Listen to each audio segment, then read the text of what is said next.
चलो यार, तो स्टार्ट कर लेते हैं आज का लेक्चर हम अपना। लास्ट जो हमने अभी तक रिसेंट टॉपिक्स डिस्कस किया था वो था गॉस थ्योरम। गॉस से रिलेटेड हमने सारे डिस्कशन किए हुए थे। आज का जो पार्ट है बहुत ही स्पेशल सिनेरियो है, बहुत ही स्पेशल पार्ट है। आज के पार्ट में जो हम डिस्कस करने वाले हैं, इसमें दो चीज़ें मैंने कल बताई थी। हम डिस्कस करेंगे इसमें concentric shell problem. Shell problem मतलब एक हॉलो स्फीयर कंसिडर कर सकते हैं, हम उसमें वो कंसिडर करने वाले हैं। और एक पैरेलल प्लेट सिस्टम कंसिडर करने वाले हैं। तो मैंने बताया हुआ था कल, फिगर बना के यहाँ पे दिखा दिया था कि कंसेंट्रिक शेल प्रॉब्लम मतलब बहुत सारे ऐसे सेल्स हो सकते हैं मे बी, जिनमें से हम किसी को वायर से, किसी को ग्राउंड से, और इस तरह कनेक्शन कर सकते हैं। जबकि पैरेलल प्लेट के क्वेश्चन क्या होंगे, सपोज ये प्लेट्स थे जिनका हमें पता है, किसी प्लेट को हमने क्या कर दिया, कनेक्ट कर दिया ग्राउंड से, तो इन पे चार्जेस डिस्ट्रीब्यूशन कैसा होगा, प्लस माइनस जो भी होगा, प्लस माइनस वो सारी चीज़ें हमें डिस्कस करनी है। तो ये जो पूरी प्रोसेस है, ये कॉन्सेंट्रिक शेल प्रॉब्लम, ये मेनली फोकस करता है इंडक्शन में। तो मैं चाहता हूँ कि यार आप इंडक्शन प्रॉपरली समझें, इंडक्शन क्या होता है और ये कैसे इम्पैक्ट करता है। तो आप इंडक्शन के बारे में सबसे पहले सुनेंगे सब। अगर हम बात करें, the induced charges never disturb the existing charges, it always sums up algebraically. मतलब इस लाइन का मतलब क्या है कि यार इंड्यूस्ड चार्जेस डिस्टर्ब नहीं करते हैं और एल्जेब्रिकली सम अप होते हैं। इसका मतलब हम यहाँ पर एक्सप्लेन कर देते हैं। इसका मतलब बड़ा सिंपल है। लेट से मैंने क्वेश्चन लिया और मैंने इसको चार्ज दिया है, लेट से प्लस क्यू। सब लोग नोटिस करेंगे मैंने इसको चार्ज दिया है प्लस Q1 और इसको चार्ज दिया है प्लस Q2। अब समझना, अगर मैं इंडक्शन प्रोसेस लगाना चाहता हूँ तो होगा क्या, ये जो प्लस क्यू वाला है हमेशा इनसाइड से आउटसाइड इंडक्शन दिखा सकते हैं, किसी में भी किसी का इंडक्शन दिखा सकते हैं। तो अगर मैं बात करूँ कि ये चार्ज अगर इंड्यूस करेगा तो क्या होगा, इसके खुद के पास है प्लस Q1, तो ये सामने वाले सरफेस पे क्या इंड्यूस करेगा, माइनस Q1। और अगर अगर हम यहाँ पे फील करें कि यार एक ये लेट से मटेरियल की कुछ थिकनेस है, ऑफ कोर्स इस शेल की कुछ थिकनेस होगी जो कि बहुत कम है, बट स्टिल अगर यहाँ पे माइनस इंड्यूस हुआ तो यहाँ पे क्या इंड्यूस होगा, प्लस। इसका मतलब अगर यहाँ माइनस Q1 इंड्यूस हुआ है तो यहाँ क्या इंड्यूस होगा, प्लस Q1। मतलब अगर मैं आफ्टर इंडक्शन इस फिगर को देखूंगा तो ये फिगर मुझे कुछ इस तरीके के आंसर देना स्टार्ट कर सकता है। यहाँ पे रहेगा प्लस Q1, यहाँ पे रहेगा माइनस Q1 और यहाँ पर रहेगा Q1 प्लस Q2। इससे हमें क्या पता चला, इससे हमारी ये लाइन क्लियर हुई जो हमने यहाँ पर लिखी है, क्या, इंडक्शन से जो चार्जेस आएगा वो बस एल्जेब्रिकली ऐड होगा, एग्जिस्टिंग अगर ये चार्ज था Q2 उसे डिस्टर्ब नहीं करेगा। Clear. Number two, doubt number two, कुछ लोग को डाउट होता है, अरे सर ये Q2 को आपने बाहर क्यों एज्यूम किया, ऐसे अंदर क्यों नहीं एज्यूम किया और Q1 के साथ क्यों नहीं लिख दिया। तो बेटा मैं फिर से बता दूं कि जो भी चार्ज कभी भी मेटल पे आता है वो हमेशा उसके आउटर सरफेस पे आ जाता है। तो जब भी आप Q1 या Q2 देंगे ना आप इनिशियली, वो तुरंत हमेशा कहाँ पे आएगा, सरफेस के बाहर वाले पार्ट पे आएगा। तो ये थोड़ा सा बेसिकली आपको बेसिक सिनेरियो याद रखना है कि क्या सिचुएशन होती है। अब हम बात कर लेते हैं, हमसे क्वेश्चन पता है एग्जाम में सिर्फ दो पूछे जाते हैं, मतलब जो ज़्यादा पूछे जाते हैं। एक पूछा जाता है व्हाट इज पोटेंशियल और एक पूछा जाता है व्हाट इज इलेक्ट्रिक फील्ड। बस हम बार बार क्या सीखेंगे, ये दो चीज़ें सीखेंगे। अच्छा, इनको सीखने के लिए यार बेसिक क्या है वो मैं बता दूं। बेसिक ये है कि शेल का आपको आंसर याद रखना है। हम बात करें तो शेल कैसा काम करता है, पॉइंट चार्ज की तरह ही काम करता है शेल। अगर इस शेल को मैंने क्यू चार्ज दिया है, सब लोग देखें यार, जिन्होंने प्रीवियस याद नहीं भी किया है वो अभी याद करें, बिकॉज आज का लेक्चर उन्हें कुछ समझ नहीं आएगा अगर उन्होंने ये चीज़ नहीं देखी। तो मैं फिर से बताता हूँ, अगर मैंने एक शेल को क्यू चार्ज दिया हुआ है तो हम इसके क्यू को फील करते हैं सेंटर पे जैसा। तो अगर आपको इनसाइड पूछा है तो याद रखना है कि इनसाइड इलेक्ट्रिक फील्ड क्या होती है, जीरो, बट पोटेंशियल क्या होता है, कांस्टेंट होता है। और कितना होता है, के क्यू बाई इसकी रेडियस जितना, मतलब जो सरफेस पे आंसर होगा वही होगा। अब हम बात करते हैं सरफेस पे कितना होगा।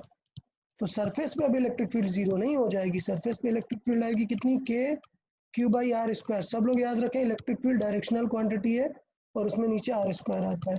पोटेंशियल तो वही रहेगा, के क्यू बाई आर। अब हम आउटसाइड अगर बात करें outside at a distance small r, outside at a distance small r, तो वो क्या हो जाएगा at a distance small r अगर बात करें तो E इज इक्वल टू कितना हो जाएगा k q by small r का square and V is equal to हो जाएगा के क्यू बाई आर। तो ये याद करो यार, ये बिल्कुल याद कर लो। अभी मैं बता रहा हूँ, किसी को कुछ डाउट हो तो बताओ, शेल को सॉल्व करने में किसी को कुछ डाउट हो तो बताओ। सबसे इम्पोर्टेंट ये है, सबसे इम्पोर्टेंट है ये कि शेल के अंदर क्या रहता है कांस्टेंट। यहाँ कहीं पे भी आप देखो, यहाँ कहीं पे भी देन इलेक्ट्रिक फील्ड जीरो और पोटेंशियल रहता है के क्यू बाई आर। एक मिनट देखो यार इसको और इसे याद करो। अगर आज आपने ये नहीं याद किया तो फिर आज का लेक्चर बिल्कुल नहीं समझ में आने वाला। सारे लोग वैल्यूज याद करो, एक बार रिकॉल कर लें सब लोग।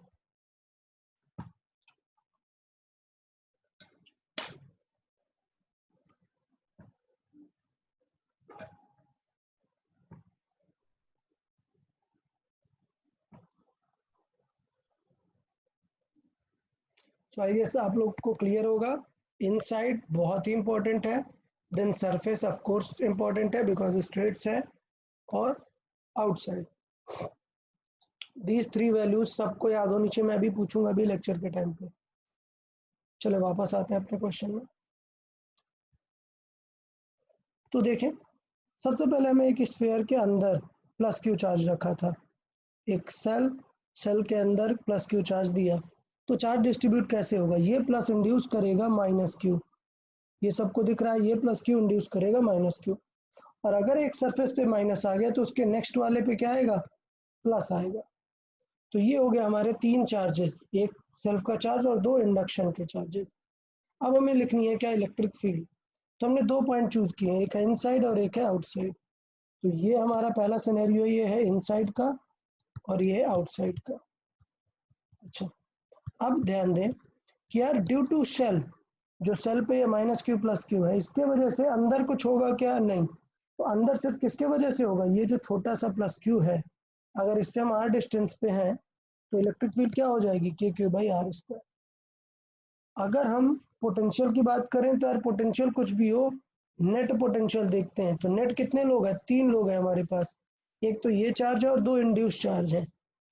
बट इंड्यूस चार्ज देखो आर रेडियस पे ही है ना, मतलब एक प्लस है और एक माइनस है, तो इंड्यूस चार्जेस का तो खत्म ही हो जाएगा, बचेगा सिर्फ किसका, ओरिजिनल चार्ज का जो अंदर है। आउटसाइड पे बात करते हैं। आउटसाइड पे क्या होगा, डिस्टेंस होगी इस चार्ज की, लेट से आर बी, तो वो हो जाएगा आर बी का स्क्वायर। अब देखना एक प्लस है और एक माइनस है, तो हमें पता है कि प्लस वाले का अवे होगा और नेगेटिव वाले का टूवर्ड्स होगा, तो ये दोनों कैंसिल आउट कर देंगे ना, मतलब बचेगा सिर्फ किसका इलेक्ट्रिक फील्ड, अंदर वाले चार्ज का बचेगा, इंड्यूस चार्ज का इलेक्ट्रिक फील्ड कैंसिल हो जाएगा। सेम चीज पोटेंशियल की तरह, पोटेंशियल भी अंदर वाले चार्ज का सिर्फ आएगा, जो शेल पे इंड्यूस चार्जेस है वो एक प्लस है एक माइनस है, दोनों आर डिस्टेंस पे ही है, तो क्या होगा, कैंसिल आउट हो जाएगा। अच्छा, अब कुछ लोग सोचेंगे अरे सर कैंसिल आउट हो गया तो इंड्यूस दिखाने की जरूरत ही क्या थी। तो बेटा उन लोगों के लिए मैं थोड़ा सा यहाँ पे दिखा देता हूँ। सोचो आपको शेल की जगह ये दे दे जिसमें यहाँ मेटल है, अब क्या करोगे, लेट से यहाँ पे प्लस क्यू है, यहाँ पे प्लस है, प्लस क्यू चार्ज है इस सरफेस पे, तो मतलब इसके नियरेस्ट सरफेस पे क्या आएगा, माइनस, और इधर पे क्या आएगा, प्लस। तो अब डिस्टेंस बदल जाएगी ना, तो इसलिए मैं बता रहा था कि थोड़ा सा आपको देख के करना है प्रॉपरली, चीजें क्या होंगी। क्वेश्चन वाइज हम सीखते जाएंगे, बड़ी प्रॉब्लम नहीं है, क्वेश्चन वाइज हम सीखते जाएंगे। Step number 2, question format number 2। अब हमने क्या किया है, अब हमने दो चार्जेस दे के रखे हैं, फॉर्मेट नंबर 2 देखें। अब हमने क्या किया हुआ है, एक माइनस चार्ज रखा है सेंटर पे और एक प्लस चार्ज दे दिया है सेल को। अब हमें क्या करना पड़ेगा, इंडक्शन लगाना पड़ेगा। चले तो इंडक्शन की बात कर लेते हैं। इंडक्शन में क्या है, इंडक्शन की बात करें तो ये जो माइनस चार्ज है ये इंड्यूस करेगा एक प्लस क्यू चार्ज, तो अपने सामने वाले सरफेस पे इंड्यूस करेगा प्लस, और उसके अपोजिट सरफेस पे क्या इंड्यूस करेगा, माइनस। मैंने बताया ये क्यू डिस्टर्ब नहीं होगा, ये क्यू वैसा ही रहेगा। तो इस तरीके से माइनस प्लस और प्लस माइनस हमने ये सारी चीजें कर दी। अब मैं फिर से बता रहा हूँ, इंड्यूस चार्जेस में एक प्लस भी है और एक माइनस भी है, तो क्वेश्चन सॉल्विंग में आपका इम्पैक्ट अभी भी वो नहीं डालेगा। वो सारी चीजें हम यहाँ पर देख सकते हैं। क्लियर? तो अगर हम देखें इनसाइड, पहला पॉइंट क्या है, इनसाइड, तो सेम चीज होगी। इनसाइड क्या होगा, ये जो प्लस क्यू है इसके वजह से फील्ड आएगी क्या, नहीं। यार ये देखना, ये सब लोग को समझना है मैं जो बोल रहा हूँ, क्या कि इनसाइड अगर देखोगे तो ये प्लस क्यू की फील्ड आएगी क्या, नहीं। ये प्लस क्यू की फील्ड क्या आएगी, जीरो। तो ये प्लस क्यू की हो गई फील्ड जीरो। किसकी फील्ड आएगी, सिर्फ माइनस क्यू की आएगी, तो माइनस क्यू की फील्ड है इसलिए नेगेटिव लगा दिया, माइनस के क्यू बाई आर स्क्वायर। लेकिन अगर हम आउटसाइड बात करें, तो आउटसाइड क्या हो जाएगा, आउटसाइड अगर हम बात करते हैं तो देखें क्लियर है कि आउटसाइड के लिए अब ये क्यू चार्ज भी हेल्प करेगा, ये क्यू चार्ज भी और ये वाला क्यू चार्ज भी, दोनों का इफेक्ट आउटसाइड आने वाला है। और अच्छी बात क्या होती है, हम किस तरीके से कंसिडर करते हैं, हम कंसिडर करते हैं हम कि ये जो सेल है वो सेंटर पे ही रखा हुआ है, ऐसा फील करते हैं। तो क्यू की वजह से भी वही आएगा, k Q by r square, और माइनस क्यू की वजह से भी वही आएगा, k Q by r square. मतलब directly we can use q minus q. तो यार देख लो पोटेंशियल लिखना आ रहा है या नहीं आ रहा है। तो पोटेंशियल देखिए, मैंने बताया potential is a summation of all. तो जब हम पोटेंशियल इनसाइड लिखेंगे अब गड़बड़ होगी। अब ये इंपॉर्टेंट है, इसको स्टार मार्क करके लिखेंगे। क्या इंपॉर्टेंट है, पहला पोटेंशियल। जब हमें ए पॉइंट पे पोटेंशियल लिखना है तो ये जो माइनस क्यू है इससे डिस्टेंस कितनी है, आर ए। तो ये जो माइनस क्यू है उससे डिस्टेंस है आर ए। लेकिन ये जो शेल है, शेल के लिए तो कहीं पे भी अंदर देखो क्या रहता है, कांस्टेंट रहता है, और हम सिर्फ एक ही वैल्यू पिक करते हैं, वो क्या है, capital radius, capital R, full radius. तो पोटेंशियल देखे आएगा के क्यू बाई आर, ये हुआ बाहर वाली शेल का, और के क्यू बाई आर ए मतलब ए तक की पोजीशन, ये होगा अंदर वाले चार्ज की वजह से। तो ये हुआ फाइनल पोटेंशियल। लेकिन जब हम बाहर के किसी पॉइंट पे देखेंगे तो बाहर के किसी पॉइंट पे कितना होगा, बाहर के किसी पॉइंट के लिए डिस्टेंस है आर बी। तो अगर बाहर है तो फिर माइनस क्यू के भी वजह से भी वही होगा और प्लस क्यू की वजह से भी वही होगा। तो हमने डायरेक्टली यूज कर लिया है कि कैपिटल क्यू माइनस क्यू दोनों को डायरेक्ट लिख दिया अपॉन आर बी। इस तरीके से हमने डायरेक्टली किया। तो यहाँ पे हमने दो चीजें सीखी हैं, मैं फिर से बता रहा हूँ। एक तो हमने सीखा है कि इंडक्शन के चार्जेस कैसे दिखाते हैं, एक चीज हमने सीखी है इंडक्शन के चार्जेस कैसे दिखाते हैं, और दूसरा देखा है कि पोटेंशियल कैसे लिखते हैं और फील्ड कैसे लिखते हैं। सिंपल फॉर्मूला शेल के बारे में आपको याद होना चाहिए, काम बन जाएगा।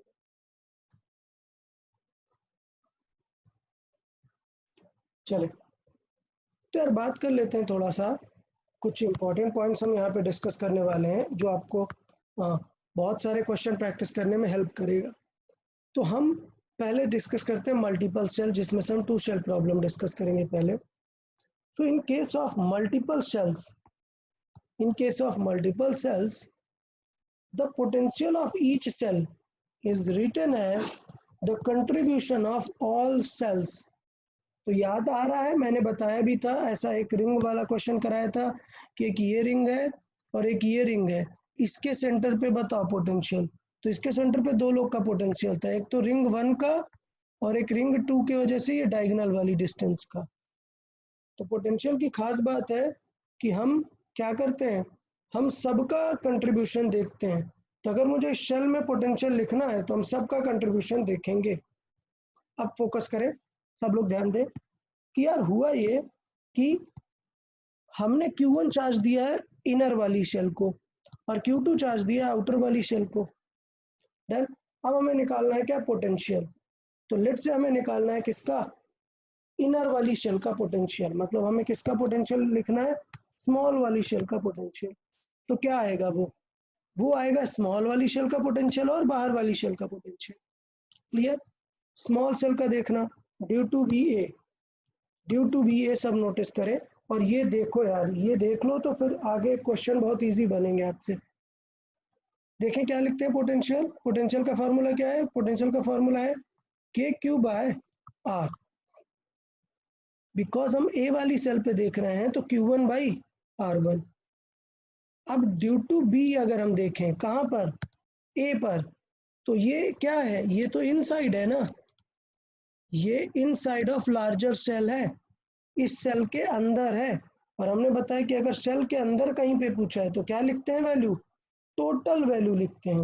मुझे लगता है आप लोग फिर से भूल ही गए होंगे, मैं फिर से एक बार और अच्छे से ये रिकॉल करा दूं क्योंकि बहुत काम आने वाला है। क्या, सेल के जब हम अंदर किसी भी पॉइंट पे, यहाँ पर, यहाँ पर, यहाँ पर, यहाँ पर, यहाँ कहीं पर भी हम सेल के अंदर अगर कुछ लिख रहे हैं, तो मैं बता दूं फिर से, सेल के अगर अंदर लिखते हैं तो इलेक्ट्रिक फील्ड तो जीरो होती है, बट पोटेंशियल हमेशा कांस्टेंट रहता है, और वो जो वैल्यू होती है वो हमेशा के क्यू बाई फुल रेडियस होती है। फुल रेडियस यूज करते हैं, इसकी पोजीशन नहीं लिखते हैं, पूरी रेडियस हमेशा लिखते हैं। तो इसका मतलब हम क्या करेंगे, यहाँ पर हमने उसकी फुल रेडियस ली हुई है, ये k q two by r two. Done, okay. अब चलो लिखते हैं स्मॉलर वाले का, स्मॉलर वाले सॉरी बिगर वाली शेल का, मतलब Q2 शेल का पोटेंशियल लिखना। तो Q2 शेल का क्या होगा, एक तो ड्यू टू खुद होगा सेल्फ B, तो वो क्या हो जाएगा k q two by r two. एक होगा ड्यू टू ए, जरा ड्यू टू ए फील करो, ए वाली शेल का अगर हमें देखना है यहाँ पर, बट ए वाली शेल के लिए तो ये आउटर पॉइंट है ना, आउटर, अगर आउटर है तो पूरी डिस्टेंस लिखते हैं ना, आउटर के लिए क्या लिखेंगे, पूरी डिस्टेंस लिखेंगे। तो इसका मतलब क्या हो जाएगा, पूरी डिस्टेंस R2। तो ये क्या हो जाएगा यहाँ पर, ये हो जाएगा के Q1, because due to Q1 लिख रहे हैं, upon distance, distance is R2, so it is VB due to shell B, due to shell है एट B। ओके, अब हम इन दोनों पे वैल्यू ऑब्जर्व करते हैं, जरा वैल्यू ऑब्जर्व करें, देखें सब लोग। यार ये Q1 बाई R1 और Q2 बाई R2, तो अगर मैं डेल्टा V निकालूं इन दोनों के बीच का, तो देखो क्या आएगा, फील करना सब लोग कि ये जो Q2 बाई R2 है वो तो कैंसिल आउट हो जाएगा, मतलब ये टर्म और ये टर्म तो कैंसिल आउट हो जाएगा, मतलब बचेगा क्या, सिर्फ के Q1 1 by R1 minus 1 by R2। अब फील करना क्या, क्या R2 हमेशा बड़ा है, R2 is always greater than R1, R2 is always greater than R1, इसका मतलब this bigger value is always greater, clear. तो अगर R2 बड़ा है तो ये जो VB होगा ये तो कम आएगा ना वैल्यू, मतलब V big is always less than V small, मतलब ये लाइन हम यहाँ पे दिखा रहे हैं क्या, दैट कुछ भी कर दो, टू शेल प्रॉब्लम की देखना क्या खास बात है, सुन ले सब लोग, टू शेल प्रॉब्लम की एक स्टार मार्क वाली बात क्या है कि कुछ भी चार्जेस हों for any value of charge Q1 and Q2, हमने Q1 Q2 तो देखा भी नहीं है अभी, R1 R2 इम्पॉर्टेंट है, R2 बाहर वाला है इसलिए बिगर सेल का क्या आएगा, कम आएगा वैल्यू, मतलब स्मॉलर सेल का पोटेंशियल हमेशा ज़्यादा है किससे, बिगर प्लेट से। अब आप सोचोगे कि यार ये कहानी मैं क्यों बता रहा हूँ, तो अब देखें ये कहानी क्यों बता रहा हूँ।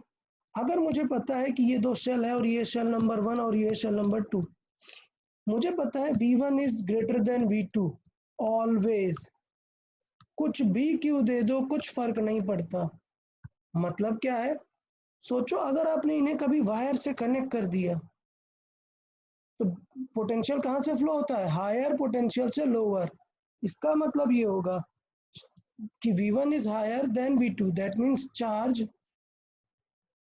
will flow from 1 to 2, charge will flow from 1 to 2, done.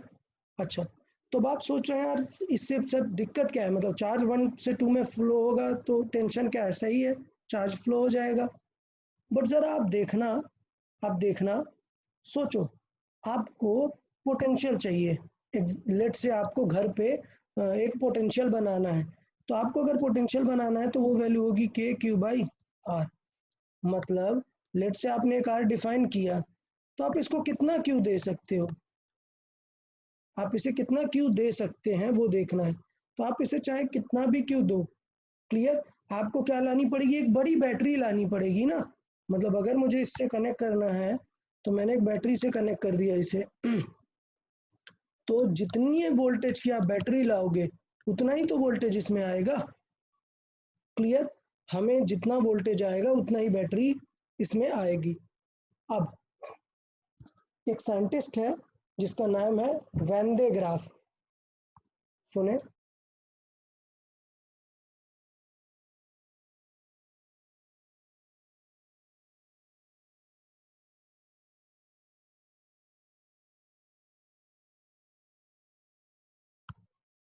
चले, तो ये चीज हम यहाँ पे देख सकते हैं इस चीज को कि जो एक साइंटिस्ट था जिसकी मैं बात कर रहा था, वैन दे ग्राफ, वो साइंटिस्ट था। उसने एक लॉजिक लगाया क्या कि लेट से हमारे पास एक छोटी बैटरी है, हमारे पास एक छोटी बैटरी से हमने छोटे सेल को कनेक्ट कर दिया, डन। अब बैटरी का काम क्या है, अगर ये 10 वोल्ट है तो 10 वोल्ट पे ही रहेगी, बट चार्ज दे सकती है। मतलब क्या है, आप घर में जो इन्वर्टर या बैटरीज कनेक्टेड होते हैं, आप उसमें देखेंगे कि ये जो है आपका, वो वोल्टेज फिक्स रखता है, वोल्टेज आपको फिक्स रखता है वो, clear. But charge continuously provide करता रहता है आपको कि इतना चार्ज आएगा, इतना चार्ज आएगा, इस तरीके से प्रोवाइड करता रहता है। अब सोचो आपने इसको एक बड़े सेल से कवर कर दिया और छोटे सेल को कनेक्ट कर दिया बड़े सेल से, तो ये जो आपका सेल, ये जो छोटे सेल का चार्ज है, ये अब बड़े सेल में बहुत ज़्यादा जाता जाएगा और बड़े सेल का पोटेंशियल बढ़ता जाएगा। तो आप छोटी बैटरी से चार्ज दे के बहुत देर तक एक बड़ा पोटेंशियल क्रिएट कर सकते हैं, लेकिन अगर आप डायरेक्ट कर देते कनेक्ट तो पोटेंशियल क्रिएट नहीं होता। तो ये जो मैं बता रहा हूँ आपको, ये जो वैन दे ग्राफ जनरेटर मैंने आपको बताया, ये इसी प्रिंसिपल पर बेस्ड है। तो आपके बोर्ड्स पे है ये वैन दे ग्राफ जनरेटर, उसमें पूछा जाता है what is the basic principle of when they graph generator. तो मैं आप लोग को दिखाता हूँ वैन दे ग्राफ जनरेटर का बेसिक प्रिंसिपल क्या है। सब देखे, ये बोर्ड्स के लिए है वैन दे ग्राफ जनरेटर। हाँ, नीट में एक्चुअल एग्जाम में भी है, तो नीट वाले लोग थोड़ा सा ध्यान देंगे इसका, वैन दे ग्राफ जनरेटर का। देखें, वैन दे ग्राफ जनरेटर क्या है समझे, इस फिगर से समझ में आ रहा है। और ये जनरेटर से आप मतलब एक छोटी बैटरी यूज करके, मतलब एक छोटे अमाउंट की बैटरी यूज करके मेगावाट्स में, सॉरी मेगा वोल्ट का पोटेंशियल जनरेट कर सकते हैं। देखें, यहाँ से हम एक 1 मीटर के रेडियस से हम मेगा वोल्ट्स में जनरेट कर सकते हैं। देखो वैल्यू कितनी है, 3 इंटू 10⁻⁶, मतलब समझ गए ना, 3 मेगा वोल्ट जितना पोटेंशियल हम ले सकते हैं। तो ये बहुत ही हाई पोटेंशियल जनरेट करने के लिए काम आता है आपका वैन दे ग्राफ जनरेटर। अब इसका आप समझें कि इसमें एक्चुअली में हो क्या रहा है। तो देखें इसमें क्या चीज हो रही है, यहाँ पे हमने एक बैटरी कनेक्ट की है, यहाँ पे हमने एक बैटरी कनेक्ट की है, यहाँ पर देखें ये एक बैटरी कनेक्ट की है, किससे, एक छोटे से स्फीयर से, क्लियर। अब ये स्फीयर क्या है, रोटेट होती है, यहाँ पे एक ड्राइविंग मोटर लगी हुई है और इस पे कंडक्टिंग बेल्ट लगा होता है। कंडक्टिंग बेल्ट का मतलब क्या होता है कि जो चार्ज हम यहाँ पर इसे देंगे, ये जो बैटरी से हम चार्ज देंगे, ये चार्ज इस तरीके से कंडक्टिंग के वजह से ये चार्ज ऊपर जाता जाएगा, क्लियर। और ये रोटेट होके वापस नीचे आएगा। अब देखें अभी होता क्या है, यहाँ पर एक कंडक्टिंग ब्रश लगा होता है, कंडक्टिंग ब्रश। ये कंडक्टिंग ब्रश जो होता है यहाँ पे, ये कनेक्टेड होता है बड़े शेल से। और अभी मैंने बताया क्या कि अगर एक छोटा शेल है और एक बड़ा शेल है, तो छोटे शेल के पास कुछ भी चार्ज हो, पोटेंशियल हमेशा ज्यादा होता है छोटे शेल का। तो इसका मतलब ये हायर पोटेंशियल है और ये लोअर, तो इस बेल्ट का पूरा चार्ज किसके पास चला जाएगा, बड़े पोटेंशियल वाले, बड़े शेल पे चला जाएगा। और जब इसका पूरा चार्ज खत्म हो जाएगा, ये वायर वापस नीचे प्लेन आ जाएगी, फिर से ये इस बैटरी से चार्ज लेगी और फिर से चार्ज लेके ऊपर जाएगी और चार्ज किसे दे देगी, बड़े स्फीयर को। मतलब आपने कम पोटेंशियल से बैटरी का पूरा चार्ज दे दिया किसे, एक दूसरे स्फीयर को। और आपको पता है कि V इज इक्वल टू क्या होता है, KQ/R। ऑल्दो इसका R बड़ा है, बट आपने बहुत सारा चार्ज इसको दे दिया, इसलिए इसका पोटेंशियल बहुत ज्यादा हो जाता है। तो ये वन डे ग्राफ जनरेटर आपको बोर्ड्स में पूछा जाता है। ये फिगर पूरा यही वाला फिगर आपको बनाना होता है, ये आप पूरा याद कर लेंगे कि फिगर ये कैसा बना सकते हैं और पूरा इसके बारे में डिस्कस कर लेंगे। तो वेन डे ग्राफ जनरेटर का बेसिक प्रिंसिपल मैंने बता दिया है। वेन डे ग्राफ जनरेटर आपको क्लियर होना चाहिए। किसी को कुछ डाउट है वेन डे ग्राफ जनरेटर में तो पूछ सकता है। बोर्ड्स का पार्ट है, मुझे लगा कि एक्सप्लेन कर दूंगा तो आपको बाद में समझने में इजी होगा। जब कोई टीचर आपको एक्सप्लेन करेगा ये सारी चीज़ें तो आपको बहुत इजीली समझ में आ जाएंगी कि वेन डे ग्राफ जनरेटर का प्रिंसिपल क्या था। चलिए तो हम आते हैं वापस अपने इंपॉर्टेंट पॉइंट पे कि यार वेन डे ग्राफ जनरेटर का जो प्रिंसिपल है वो क्या है। प्रिंसिपल एकदम क्लियर है कि छोटे सेल का प्रिंसिपल ये है मेन, याद रखना सब लोग। ये सब मैं हटा देता हूँ, ये सब पूरा मेन प्रिंसिपल ये दो लाइन ही है क्या कि for any value of Q1 and Q2 smaller वाले शेल का पोटेंशियल हमेशा ज्यादा होता है बिगर वाले शेल से, और इसलिए हमेशा चार्ज यहाँ से वहां फ्लो होता है। तो ये चीज आपको पता होनी चाहिए। डन। ओके, तो ये एक बार देख लें, पोटेंशियल लिखना देख लें। किसी को कुछ डाउट है तो पूछे। इस क्वेश्चन में पोटेंशियल लिखने में किसी को कुछ डाउट है तो पूछ सकते हैं। मैं हाइलाइटर हटा रहा हूँ, आप लोग फिर से एक बार देख लें कैसे पोटेंशियल लिख रहे हैं यार। ये सब लोग देख लो यार, कुछ भी डाउट है तो अभी पूछो, अदरवाइज बाद में बहुत प्रॉब्लम होगी। आपको पोटेंशियल लिखना आना चाहिए।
ओके, सो देखते हैं नेक्स्ट सिनेरियो। इसमें यार किसी को अभी डाउट हो तो बताओ पोटेंशियल कैसे लिखना है, अदरवाइज हम नेक्स्ट सिनेरियो डिस्कस करते हैं। तो टाइप 2 देखें, यहाँ पे टाइप 2 क्या है वो समझें। तो जैसे मैंने शेल के बारे में यहाँ पे आप लोग को बताया कि शेल पे दो टाइप के क्वेश्चन आएंगे। सुने, शेल पे दो टाइप के क्वेश्चन आएंगे। एक तो आपको पहले पता होना चाहिए कि अगर ये शेल को मैं वायर से कनेक्ट करूंगा तो क्या होगा। याद रखना, शेल पे दो टाइप के क्वेश्चन आते हैं। नंबर 1, वायर से कनेक्ट करेंगे तो क्या होगा, अर्थिंग करेंगे तो क्या होगा। मैं बार बार रिपीट करता हूँ कि सबको क्लियर होना चाहिए कि शेल पे दो टाइप के क्वेश्चन ज़्यादा पूछे जाते हैं। अगर हम वायर से ज्वाइन करेंगे तो क्या होगा और अर्थिंग करेंगे तो क्या होगा। तो अगर हम वायर से ज्वाइन करेंगे तो मैंने अभी जस्ट बताया कि क्या होगा बेटा वायर से ज्वाइन करने से, बिकॉज ये हायर पे है और ये लोअर पे है तो क्या होगा, चार्ज हायर से लोअर की तरफ फ्लो होगा। तो आपको हमेशा याद रखना है कि कैसे क्वेश्चन सॉल्व करना है। अगर आपको ये याद रहा कि क्वेश्चन कैसे सॉल्व करना है तो कभी कोई गलती नहीं होगी, मैं गारंटी दे रहा हूँ। तो आप याद रखें कि जब भी क्वेश्चन वायर का आएगा तो आप कैसा ट्रीट करेंगे। आपसे क्वेश्चन पूछेगा what is the remaining charge here and here, आपसे पूछेगा what is the remaining charge. तो ये नहीं एज्यूम करना है सर रिमेनिंग एक्स होगा और ये फाइंड करने लगो, नहीं। स्टेप क्या है, if there is a wire consider let's say small q charge has flown through the wire और then we'll solve accordingly. Clear. तो मैं यहाँ पे रीड कर रहा हूँ, सारा स्टेटमेंट यहाँ पर लिख दिया हुआ है। When the cells are connected with a conducting wire, clear, the charge will start to flow from higher potential to the lower potential until the potential becomes same. बेटा चार्ज फ्लो कब तक होता है? जब तक कि दोनों का पोटेंशियल सेम नहीं हो जाता है। तो हम करते कैसे हैं इस टाइप के क्वेश्चन को? Usually after the wire joining, जब हम वायर ज्वाइन करते हैं, the question is asked about the remaining charge. याद रखें, यूजुअली क्वेश्चन पूछा जाता है what is the remaining charge, और स्टूडेंट क्या गलती करता है? Student assumes let's say remaining charge is x और ऐसे सॉल्व करते हैं। गलत तरीका है बेटा, बहुत आगे जाके क्वेश्चन में टफ होगा। बट मैं बता रहा हूं, to solve the question always use the technique of charge flowing through wire. मैं फिर से इसे अंडरलाइन कर रहा हूं, the technique of charge flowing through the wire. whenever there is a wire always use charge flown through the wire। तो ये जो क्वेश्चन था जिसमें हमने Q1 Q2 चार्ज दिया था, अब देखिए हम क्या करेंगे। हम करेंगे कि let's say Q1 is connected with Q2 with a conducting wire. तो अब क्वेश्चन कैसे करेंगे? Sir small q charge has flown through the wire, ये हम एज्यूम करेंगे। अब क्वेश्चन देखो बेटा, अगर स्मॉल q चार्ज चला गया तो बचेगा कितना? पहले था Q1, स्मॉल q चला गया तो बचेगा Q1 माइनस q। और अगर ये स्मॉल q गया है तो इसके पास गया होगा ना, तो इसके पास कितना बचेगा? Q2 plus q। अब कब तक ये चार्ज ट्रांसफर होगा? जब तक कि स्मॉलर वाले का और बिगर वाले का पोटेंशियल क्या नहीं हो जाता? सेम। तो मैं इसलिए चाहता था कि आप लोग सॉल्व करके बताएं कि किस तरीके से हम इसे सॉल्व करेंगे इस सिनेरियो को। तो देखें, अब मुझे स्मॉलर वाले का लिखना है क्या? पोटेंशियल। तो मैं बता रहा हूँ, पहले तो स्मॉलर वाले का खुद होगा, तो वो होगा के Q by R one. Done. Q कितना है? Q minus Q, Q1 minus Q. अगर हम बात करें दूसरे का, तो ये शेल के अंदर है, मतलब रेडियस क्या होगी? R2। सो के Q by Q plus Q by R2। अब बात करते हैं बिगर स्फीयर का। तो बिगर स्फीयर के लिए छोटे सेल से भी आर बाहर डिस्टेंस पे है, तो छोटे सेल के लिए के क्यू माइनस क्यू R2 बाहर वाला होगा, और बाहर वाले शेल के लिए तो ये आउटर पॉइंट है ही, तो सेम वैल्यू यहाँ पर आएगी आएगी। तो इससे पता चलता है कि दोनों में नीचे R2 है और ये कैंसिल आउट हो गया। अब आप इसे सॉल्व करके किसकी वैल्यू निकाल दें? स्मॉल क्यू की वैल्यू निकाल दें। बट अब प्रॉब्लम देखें क्या, कि एक प्रॉब्लम है। प्रॉब्लम ये है कि हम इसे सॉल्व नहीं कर सकते यार, R1 और R का रिलेशन नहीं पता तो हम सॉल्व नहीं कर सकते। बट ये मैंने R1 R2 मान लिया है। आप जब एग्जाम में सॉल्व करेंगे, यहाँ पे ये R2 है, तो आपको दिए रहेगा that R1 is R and R2 is 2R। आप यहाँ पे रख के सॉल्व कर सकते हैं। बट सोचना है कि देखो यार, ये तो सेम वैल्यू है ना, के क्यू। तो ये R1 R2 अलग अलग कैसे हो सकते हैं? पॉसिबल ही नहीं है, पॉसिबल ही नहीं है। हमें पता है R1 is not equal to R2, तो ये दो चीजें इक्वल हो ही नहीं सकती हैं। ये तब हो सकती हैं जब Q1 माइनस क्यू क्या रहा हो? जीरो रहा हो। तो ये एक आइडिया है कि Q1 माइनस क्यू क्या हो गया होगा? जीरो, जिससे पता चलता है कि Q क्या है? Q1 जितना है। मतलब जो थोड़ी देर पहले हमने बताया था कि टू शेल प्रॉब्लम में हमें सॉल्व करने की जरूरत नहीं है, हम टेक्निक यूज कर सकते हैं। क्या टेक्निक क्या है? In the case of two shell, the whole charge will move outside। मतलब ये याद करो और एग्जाम में भी इसे तुरंत यूज करना है कि टू शेल प्रॉब्लम में अगर एक शेल है और एक शेल है, और इसको मैंने दिया है 20 कूलाम चार्ज और इसको दिया है कुछ 30 कूलाम चार्ज, तो जब भी मैं इसे वायर से कनेक्ट करूंगा, जैसे ही मैं इसे वायर से कनेक्ट करूंगा, सॉल्व करने की जरूरत ही नहीं है। The whole charge will flow towards the outer charge. मतलब इसके पास कितना हो जाएगा? Plus 50 coulomb. But for three shell problem it may or may not happen. तो मतलब अगर थ्री शेल है यहाँ पे क्वेश्चन में, तो नहीं कर देना कि नहीं सर तो ऐसा बोले हुए हैं कि पूरा चार्ज अंदर बाहर फ्लो हो जाता है। अगर थ्री शेल है और ऐसे कुछ कनेक्ट किया हुआ है, तो फिर इसका भी तो इम्पैक्ट आएगा ना, तो फिर हमें देखना पड़ेगा कि होगा या नहीं होगा। सो थ्री शेल के लिए हम नहीं करेंगे, बट टू शेल के लिए हमें सॉल्व करने की जरूरत नहीं है। हम डायरेक्टली लिख सकते हैं that all the charge will flow outside. तो ये देखें, किसी को कुछ डाउट है तो सर हाँ पूछें। वो मतलब Q1 माइनस Q जो है वो मतलब कोई भी वैल्यू कैंसिल आउट ही हो जाएगा ना, तो फिर कैंसिल आउट ही हो जाएगा, मतलब कोई सी भी वैल्यू हो, अगर आपने कैंसिल आउट किया, लेट से मैं यहाँ पे यूज कर रहा हूँ कैंसिल टेक्निक ये, तो बेटा R1 is equal to R2 आ जाएगा, which is not possible. R1 R2 तो सेम है ही नहीं, दैट मीन्स ये कट कर ही नहीं सकते, this value must be zero.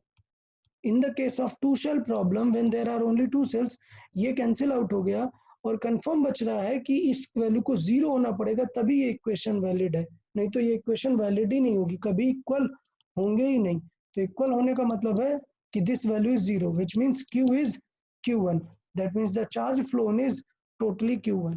इसका मतलब इनसाइड चार्ज टोटल पूरा बाहर आ जाता है।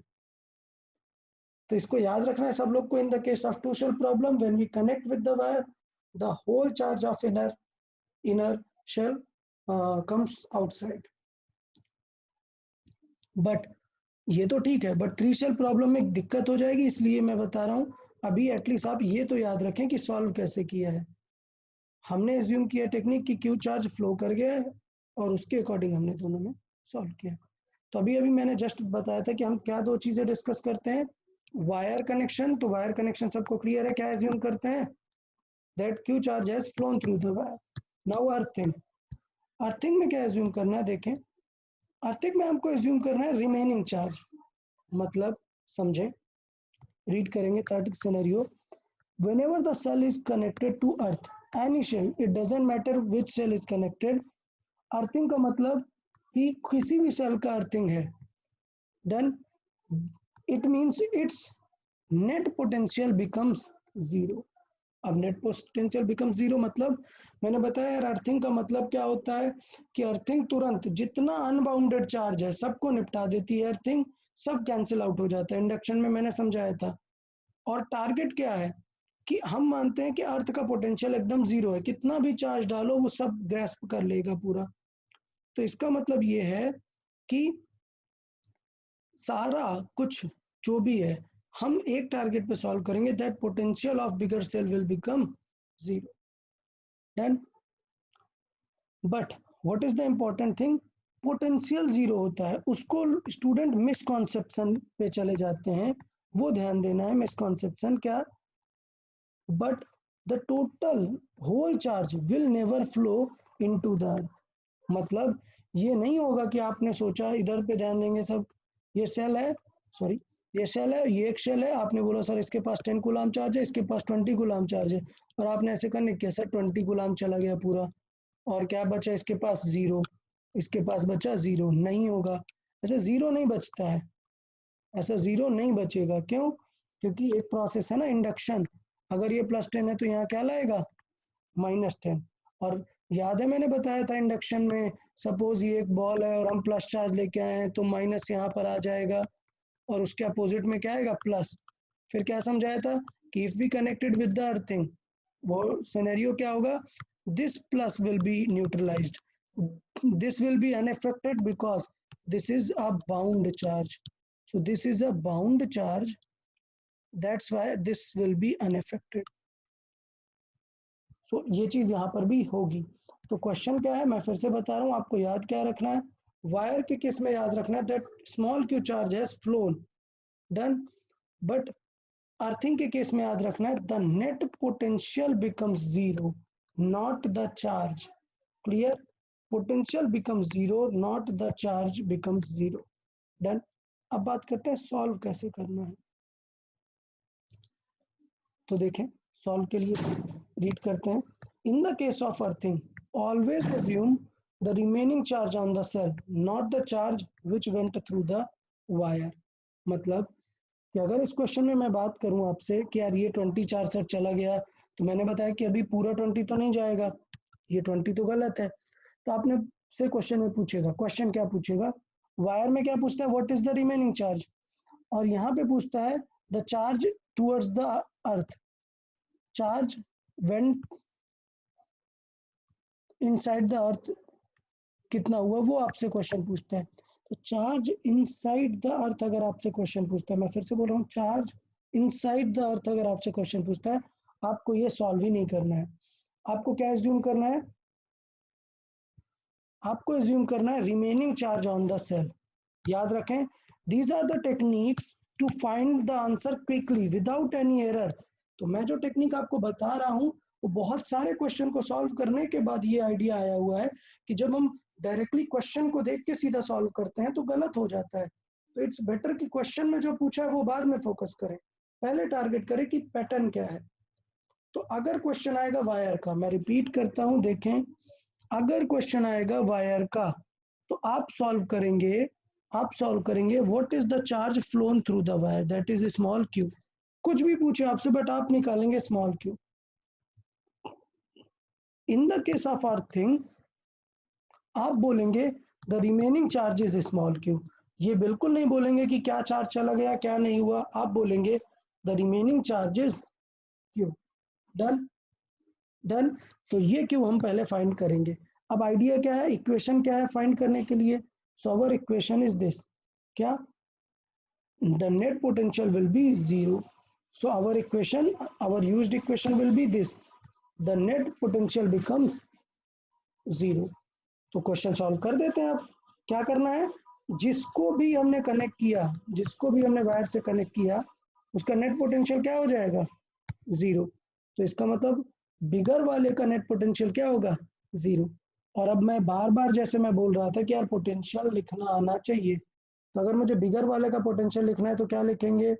Due to this Q1 and due to this small q। तो ड्यू टू दिस Q1 कितना होगा? Q1 हो जाएगा ये डिस्टेंस पे, और Q2 भी इसी ही डिस्टेंस पे होगा, तो ये हो जाएगा k q बाई r2, ये है, और k Q1 बाई r2, ये हो जाएगा। तो हमने क्या किया, फिर से देख लें, दो सेल थी, एक सेल थी जिसके पास था Q1 और एक सेल थी ये जिसके पास है स्मॉल q। हमने ज्यूम कर लिया small q because of earthing. अब हमें चाहिए कि यहाँ पे मैं पोटेंशियल लिखना चाहता हूँ, तो इस पे किसका इफेक्ट होगा? दो लोग का। एक तो इस Q1 का इफेक्ट होगा, कितनी डिस्टेंस पे? R2 डिस्टेंस पे। तो ये हो गया किसका? Q1 का इफेक्ट। ये हो गया Q1 का इफेक्ट यहाँ पे। उसके बाद क्वेश्चन क्या पूछा जाता है? इस Q का इफेक्ट। तो ये Q तो R2 डिस्टेंस पे ही है ना, ये तो सेल का ही पार्ट है, तो इसका हो गया Q R2। यहाँ से देखो आंसर क्या आ रहा है वो देखिए। तो यहाँ से हमारा आंसर आया बेटा Q is equal to minus Q1। So small q आया है माइनस Q1। तो इसका मतलब हम क्या बोलेंगे कि कितना चार्ज रिमेन हुआ? Minus Q1। अब देखना थॉट, अब देखना क्या, बहुत ही सिंपल। अभी देखें क्या चीज, यार इसके पास बचा Q1 और इसके पास कितना बचा है? स्मॉल q का मतलब क्या है? Minus Q1। अब क्वेश्चन का आंसर करते हैं। क्वेश्चन क्या पूछा था? Sir what is the charge flown through the wire. अच्छा ये पूछा है। तो हमारा क्वेश्चन ये कि पहले क्या था, इनिशियली कितना था? इनिशियली था Q2, रिमेनिंग कितना है? सर रिमेनिंग है माइनस Q1। ओके, तो अगर रिमेनिंग माइनस Q1 है तो देन चेंज कितना हुआ? चेंज ही तो फ्लो होगा ना। तो चेंज हम निकाल सकते हैं, क्या होगा? Final minus initial. तो इसका मतलब कितना चार्ज वायर से फ्लो हो गया? Minus of Q1 plus Q2। इतना चार्ज वायर से फ्लो हो गया है। तो इस तरीके से हम यहाँ से निकाल सकते हैं कि कितना चार्ज फ्लो हो जाएगा। अब बात आती है माइनस का मतलब क्या है। तो ये माइनस का मतलब डायरेक्शन है कि चार्ज कितना वायर से नीचे की तरफ आया या ऊपर की तरफ आया। तो अगर ऊपर की तरफ नेगेटिव मतलब मोशन ऑफ इलेक्ट्रॉन्स, तो इसका मतलब क्या हुआ है कि चार्ज किसकी तरफ गया है? चार्ज ऊपर की तरफ गया है। तो ये जो माइनस Q1 है वो दिख गया है, और जो माइनस Q2 था उसने Q2 को न्यूट्रलाइज कर दिया है। तो क्वेश्चन में ये भी पूछ सकता है कि एरो क्या होगा, मतलब चार्ज अर्थ में गया या अर्थ से चार्ज आया। तो अर्थ से इलेक्ट्रॉन आए हैं, उन्होंने न्यूट्रलाइज कर दिया है। तो हमसे क्वेश्चन पूछ लिया जाता है charge flown through the wire, तो हम कर देते हैं, क्या करते हैं, कैसे माइनस करके दोनों को सॉल्व कर देते हैं कि कितना चार्ज फ्लो हुआ। तो पहले था Q2, बचा कितना है? Q1। तो Q2 माइनस Q1 क्या आ जाएगा? वैल्यू ऑफ दैट चार्ज जो फ्लो हुआ। तो फिर से मैं बता रहा हूँ, दो स्टेप्स थे, मैं फिर से क्लियर कर रहा हूँ। दो टाइप के क्वेश्चन पूछे जाते हैं। Number one, when we connect with the wire. Number one, when we connect with the wire. Number two, when we earth in a shell. तो when we connect with the wire question क्या करते हैं? Small q charge has flown through the wire. और logic क्या लगाते हैं equation, the potential of both will be same. जब हम किससे कनेक्ट करते हैं, अर्थिंग से कनेक्ट करते हैं, तो क्या करते हैं, अर्थिंग से कनेक्ट करते हैं, अर्थिंग से कनेक्ट करते हैं तो क्या करते हैं, अर्थिंग से अगर हमने कनेक्ट किया हुआ है तो अगर हम अर्थिंग से कनेक्ट करते हैं तो एज्यूम करते हैं कि स्मॉल क्यू चार्ज बचा, और इक्वेशन क्या यूज करते हैं, दैट बिगर जिसको भी कनेक्ट किया उसका नेट पोटेंशियल क्या हो जाएगा, जीरो। तो यार यहाँ तक किसी को कुछ डाउट है तो बताएं, यहाँ पर किसी को कुछ भी डाउट है दोनों क्वेश्चन में जो हमने डिस्कस किया है अभी, हमने सिनेरियो डिस्कस किया है। नंबर 1 वायर कनेक्शन का क्या रिजल्ट होगा, तो मैंने वायर के लिए बताया assume small Q phloem through the wire, ये एज्यूम करना है, डन। और पैटर्न क्या होगा, पैटर्न होगा that V1 is equal to V2 हो गया, जबकि अर्थिंग के केस में जिसको अर्थिंग करेंगे हम एज्यूम करेंगे फाइनल रिमेनिंग चार्ज, फाइनल जो रिमेन चार्ज है इस बार वो क्या है, वो क्यू है, और यूज क्या करेंगे दैट V2 जिसको भी कनेक्ट किया वो क्या होगा, जीरो के इक्वल होगा बिकॉज ऑफ अर्थिंग, डन। ये दो तरीके हैं जिनके थ्रू हम चीजों को सॉल्व करते हैं। अब बात करते हैं कि यार एक थोड़ा सा मिसकॉन्सेप्शन है इसको लेके, मैं फिर से बोल रहा हूँ आप लोग इस चीज को देखें, मिसकॉन्सेप्शन क्या है, इंडक्शन मिसकॉन्सेप्शन है, मतलब मैंने पहले सेल को दे दिया Q1 चार्ज, डन, इसके पास था Q2 चार्ज, डन। अब हमने लगाया क्या इंडक्शन, क्या कि यार सर इसके पास प्लस Q1 है तो ये इसको क्या कर देगा, माइनस Q1 इंड्यूस कर देगा, और माइनस Q इंड्यूस करने के बाद इसको क्या कर देगा, इसको प्लस Q1 इंड्यूस कर देगा। तो अगर आप फाइनल फिगर देखें तो आपको कुछ ऐसा दिखने लगेगा, आपको कुछ ऐसा दिखने लगेगा कि यहाँ पर Q1 है, यहाँ पर माइनस Q1 है, और बाहर कितना है Q1 प्लस Q2 है। अब थॉट क्या था, थॉट है हमारा अर्थिंग का, कि यार हमें करना क्या है, हमें अर्थिंग कनेक्ट करना है, तो हमने अर्थिंग कनेक्ट कर दिया। तो कुछ लोग बोलते हैं कि ड्यू टू अर्थिंग ये चार्ज क्या हो गया, फ्लो हो गया, और बचा कितना Q1 और माइनस Q। तो इसका मतलब अगर मैं इस फिगर को उल्टा अर्थिंग कर दूं, Q1 और ये है Q1 प्लस Q2, और अंदर कितना है, ये है माइनस Q1, और अब मैं अर्थिंग उल्टा कर रहा हूं, मतलब मैं अंदर साइड को अर्थिंग कर रहा हूं, तो बताओ क्या आंसर होगा, what will be the charge flowing through the wire, answer करो कोई स्टूडेंट जिसको थोड़ा सा आइडिया लग रहा है कि अगर मैंने बाहर से वायर किया इंडक्शन दिखा के बिना सॉल्व किए कॉमन सेंस से, तो Q1 प्लस Q2 चार्ज बाहर फ्लो हो गया और रिमेन आया कि माइनस का Q1। अब अगर मैं अंदर साइड से अर्थिंग करूंगा तो क्या होगा, बड़ा सिंपल है, तीन ऑप्शन दे देता हूं मैं। पहला वन आंसर है कि चार्ज फ्लो होगा Q1 प्लस Q2, मतलब ये बाहर वाला।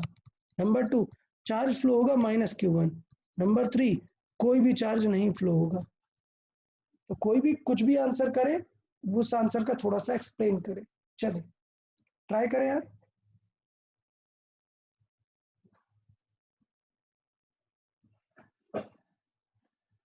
कोई स्टूडेंट आंसर करने का ट्राई करे। Sir zero. जीरो, ओके, क्यों, आपको क्या रीजन लग रहा है कि जीरो होना चाहिए। सर वो अंदर का चार्ज वो बाउंड करके रख रहा है इसलिए, मतलब वेरी Q1। वेरी हाँ गुड, माइनस। वेरी गुड, ठीक है, अंदर का चार्ज क्या होके रखा है, बाउंड होके रखा है, तो इसलिए माइनस Q1 नहीं जा सकता, ये आपका थॉट है। बाकी लोग सुन हाँ लेते हैं, कोई और आंसर करे, कोई और स्टूडेंट अपना कुछ भी थॉट दे सकते हैं। सर वो माइनस Q1 को न्यूट्रलाइज करने को, मतलब Q1। मेरा क्वेश्चन है कि अगर मैंने अर्थिंग किया तो ये वायर के थ्रू अर्थ में कितना चार्ज चला जाएगा, हम वो फोकस करना चाहते हैं। ये माइनस Q1 और प्लस Q1 तो इंड्यूस्ड चार्जेस हैं, वो फिर से न्यूट्रलाइज क्यों करेंगे, while they have generated because of induction only।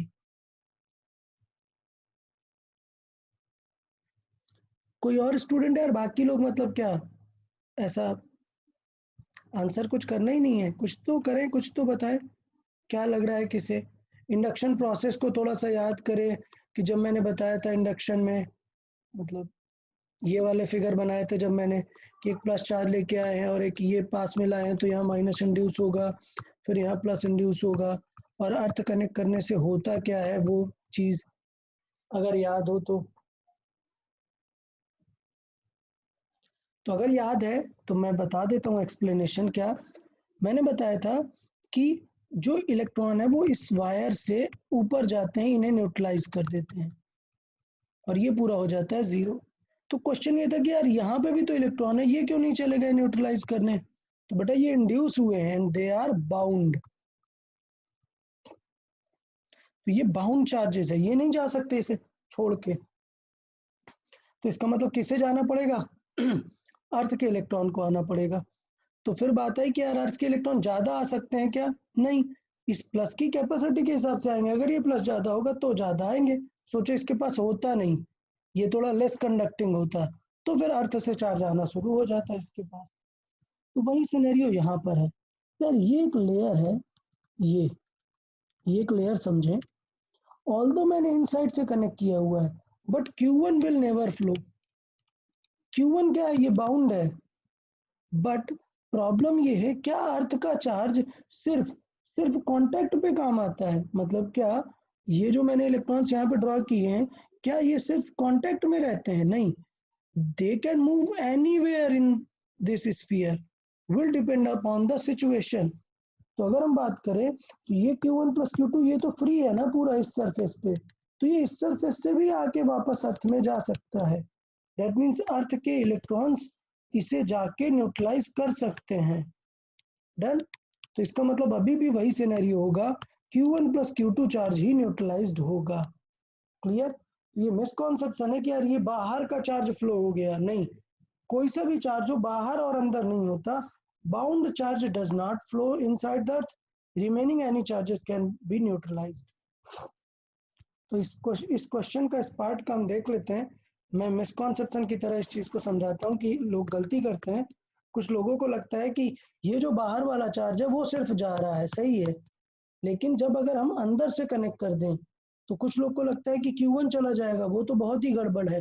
Q1 तो कभी नहीं जाएगा, वो बाउंड चार्जेस है। जाएगा क्या? Q1 प्लस Q2 ही हमेशा। डन। तो मुझे लगता है यार मैंने काफी चीजें यहाँ पर बता दी हैं। मैं एक बार एक एक मिनट के लिए सारी चीजें फिर से स्क्रॉल करता हूँ, कैसे क्या फाइंड करनी है वो डेटा आप देख लें और फिर उसके बाद क्वेश्चन सॉल्विंग शुरू करेंगे। डन। तो मैं तीनों पार्ट दिखाता हूँ आपको। Number one, part number one क्या है? पार्ट नंबर वन देखें।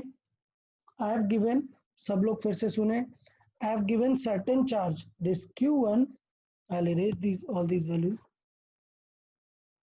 फिर से देखें, फिर से देखें, मैंने कुछ this Q1 charge is given to the cell 1 and Q2 charge is given to the cell 2। तो first question is how to find the potential of these cells। First thing, this must be clear। So देख लें ये पूरा scenario, किसी को कुछ doubt हो तो बताएं। मैं क्वेश्चन बता रहा हूं कि आगे मैं क्या क्वेश्चन पूछने वाला हूं। तो पहला क्वेश्चन होगा, you should be able to write the potential of any shell. और वो कैसे होता है? It is a contribution of all shells. So वो थोड़ा सा ध्यान दें, क्या है? It is a contribution of all shells. इसमें किसी को भी डाउट हो तो पूछे। यार तुम लोग नहीं पूछोगे तो कौन पूछेगा यार? मतलब मुझे पता है कि बहुत लोग को डाउट होंगे, बट ठीक है यार, पूछोगे नहीं तो मैं ऐसे बार बार क्या बताऊंगा।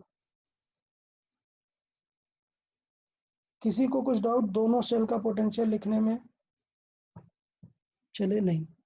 तो next scenario, when we connect with the wire, तो क्या करना है?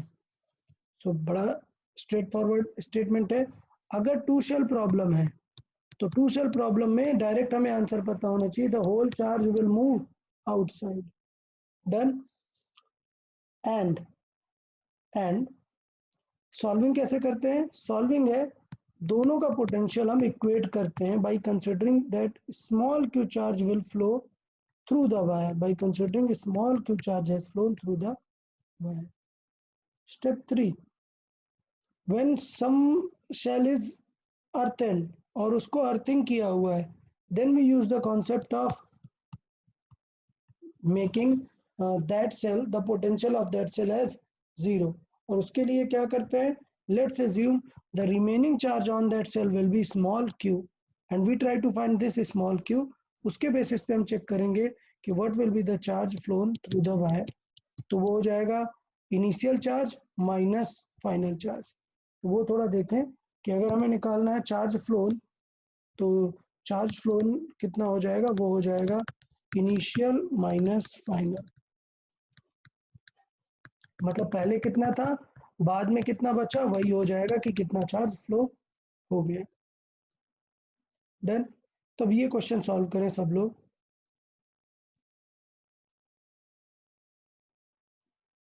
क्वेश्चन में R2R और Q2Q। डन। तो ये क्वेश्चन आपको सॉल्व करना है, जिसमें क्वेश्चन में गिवन है, फिगर गिवन है क्या, कि दो सेल है, एक रेडियस R और एक रेडियस 2R। सो ये R और ये रेडियस 2R। डन। चार्जेस दिए हुए हैं, अंदर वाले को चार्ज दिया है Q और बाहर वाले को दिया है 2Q। सो आपको क्वेश्चन सॉल्व करना है, अंदर वाले को चार्ज दिया है Q और 2Q। तो दो क्वेश्चन सॉल्व करना है। Number 1, find their potential. Number 2, find when they are connected by wire. Number 3, find the charge flown through the wire when shell A is earthed. And दूसरा question solve करना है when shell B is earthed. दोनों solve करना है, एक बार A को connect करना है और एक बार B को करना है। तो A और B कैसे हमने अज्यूम किया, अंदर वाले को A शेल बोला हुआ है, ये शेल नंबर A है और ये शेल नंबर B। तो यार अब आप लोग सॉल्व करना स्टार्ट कर दो। पहले तो A और B का पोटेंशियल लिखें और फिर बाकी डिटेल सॉल्व करें। प्रॉपर सॉल्व करें बेटर रहेगा। एक इनिशियल क्वेश्चन है, 5 मिनट का टाइम लें और सारी चीज़ें अच्छे से सॉल्व करें, फिर हम उसे डिस्कस करते हैं।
चले यार, तो एटलीस्ट पहला पार्ट सबने कर लिया होगा।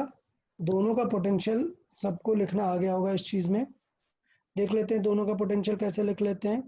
अगर हम ए का पोटेंशियल लिखना चाहते हैं, पोटेंशियल ऑफ सेल ए मतलब इन वाले का, तो देखना है कि यार इसके लिए तो ये सरफेस है, मतलब आर रेडियस का सरफेस है K/Q/R। बट आउटर के लिए तो ये इनसाइड है ना, और मैंने बताया था यार इनसाइड क्या रहता है, पोटेंशियल कांस्टेंट, मतलब 2R ही यूज करेंगे। तो ये जो 2Q वाले ने यूज किया होगा वो क्या डिस्टेंस यूज की होगी, 2R। तो अगर हम सॉल्व करें तो वैल्यू आ जाएगी 2KQ/R। अगर बी पॉइंट पे सॉल्व करें, बी सॉल्व करें, तो बी पॉइंट पे मतलब बाहर वाले पे बताना है, तो पहले तो इसका खुद का लिखेंगे। इसका खुद का कितना हो जाएगा, वही 2Q मतलब KQ/R और उसमें 2R और 2R। अब due to inside, due to A लिखेंगे। तो अब ए वाले के लिए ये पॉइंट तो बाहर हो गया ना, ए वाले के लिए पॉइंट बाहर है, कितनी डिस्टेंस पे, 2R पे। ए वाला लिखेगा के क्यू बाई 2r। तो आंसर देखे क्या आ रहा है, के क्यू बाई 2r मतलब ये 1/2 और ये 1 मतलब क्या आएगा 3/2। और आप देख सकते हैं आउटर सेल का पोटेंशियल हमेशा कम रहेगा, कुछ भी Q1 Q2 हो। देखो ये ज्यादा है और ये कम। तो यार कितने स्टूडेंट ने ये आंसर सही लिखा था बताएं, कितने स्टूडेंट का VA और VB सही था? सर मेरा मेरा था। सर मेरा भी। ओके ओके वेरी गुड यार, मतलब काफी स्टूडेंट हो गए, ठीक है गुड। चलिए सेकंड पार्ट सॉल्व करते हैं। Second part is find the charge on the cell A and B. देख ले उल्टा हमेशा पूछा जाता है, while connecting the wire we find the charge through the wire। तो उस केस में क्या पूछेगा, find the charges on the cell. Clear.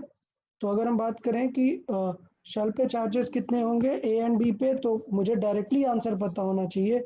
In the case of two shell connecting by wire, in the case of two shell मुझे directly ये solve करने की जरूरत नहीं है VA VB। हमें डायरेक्टली याद रखना है कि टू शेल के केस में क्या होता है, all the charge flow through the wire. तो अंदर वाली शेल पे कितना चार्ज बचेगा 0 और बाहर वाली पे कितना हो जाएगा 3। तो किसने ये चीज भी सोच ली थी, कितने स्टूडेंट्स ने ये थॉट प्रॉपर दे दिया था कि अगर मैंने। क्वेश्चन पूछा है। सर मैंने। Okay good. हाँ अदर्स सर। यार और कौन?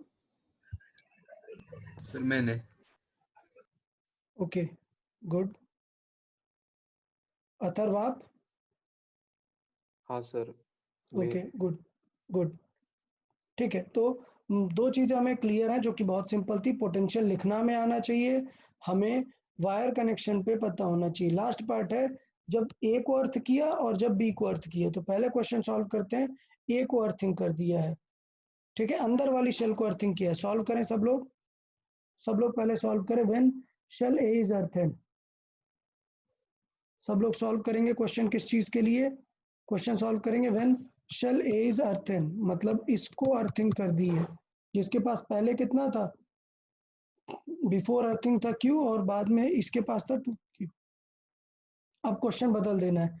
अब मैंने क्या क्वेश्चन सिखाया, मैंने सिखाया एज्यूम कि इसके पास क्या बचा है, छोटा सा Q, स्मॉल Q बचा हुआ है। और जिसको अर्थिंग किया है आपको लिखना है, ए को अर्थिंग किया है और बी। तो आपको ए को अर्थिंग किया है तो इक्वेशन क्या यूज करेंगे, that potential at A will be 0। तो ट्राई करें, पोटेंशियल एट ए लिखना है।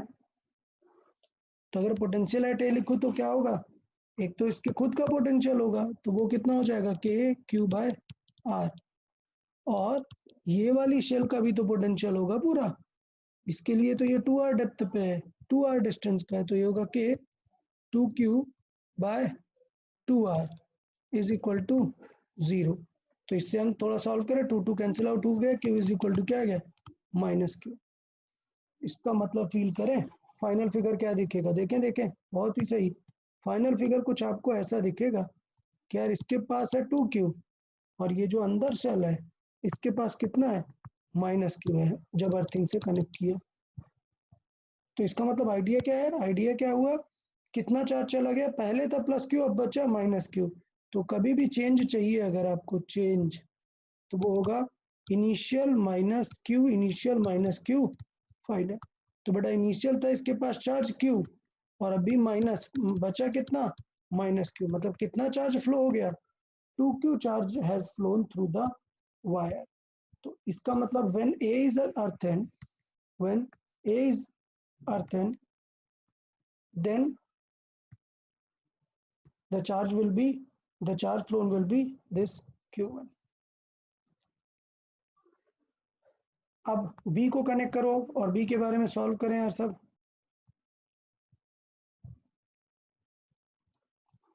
जल्दी से सॉल्व करें।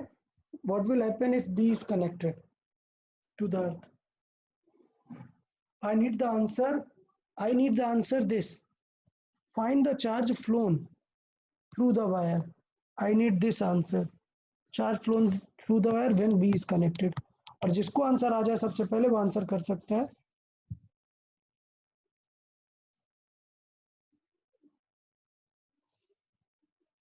सर Q Q और -Q कुछ। Sir -Q, -Q।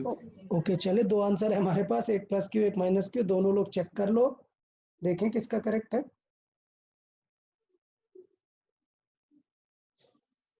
क्वेश्चन ध्यान देना, charge flown through the wire, कितना चार्ज वायर से चला गया?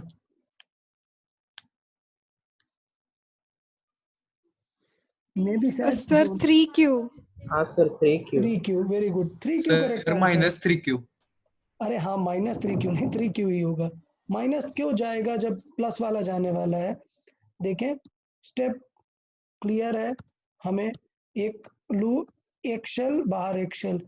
क्या क्वेश्चन है? ये क्यू है इसके पास, हमने इसे अर्थिंग किया है। व्हाट्स द मेन कंसर्न कि assume small Q charge on this cell. अब क्या करना है?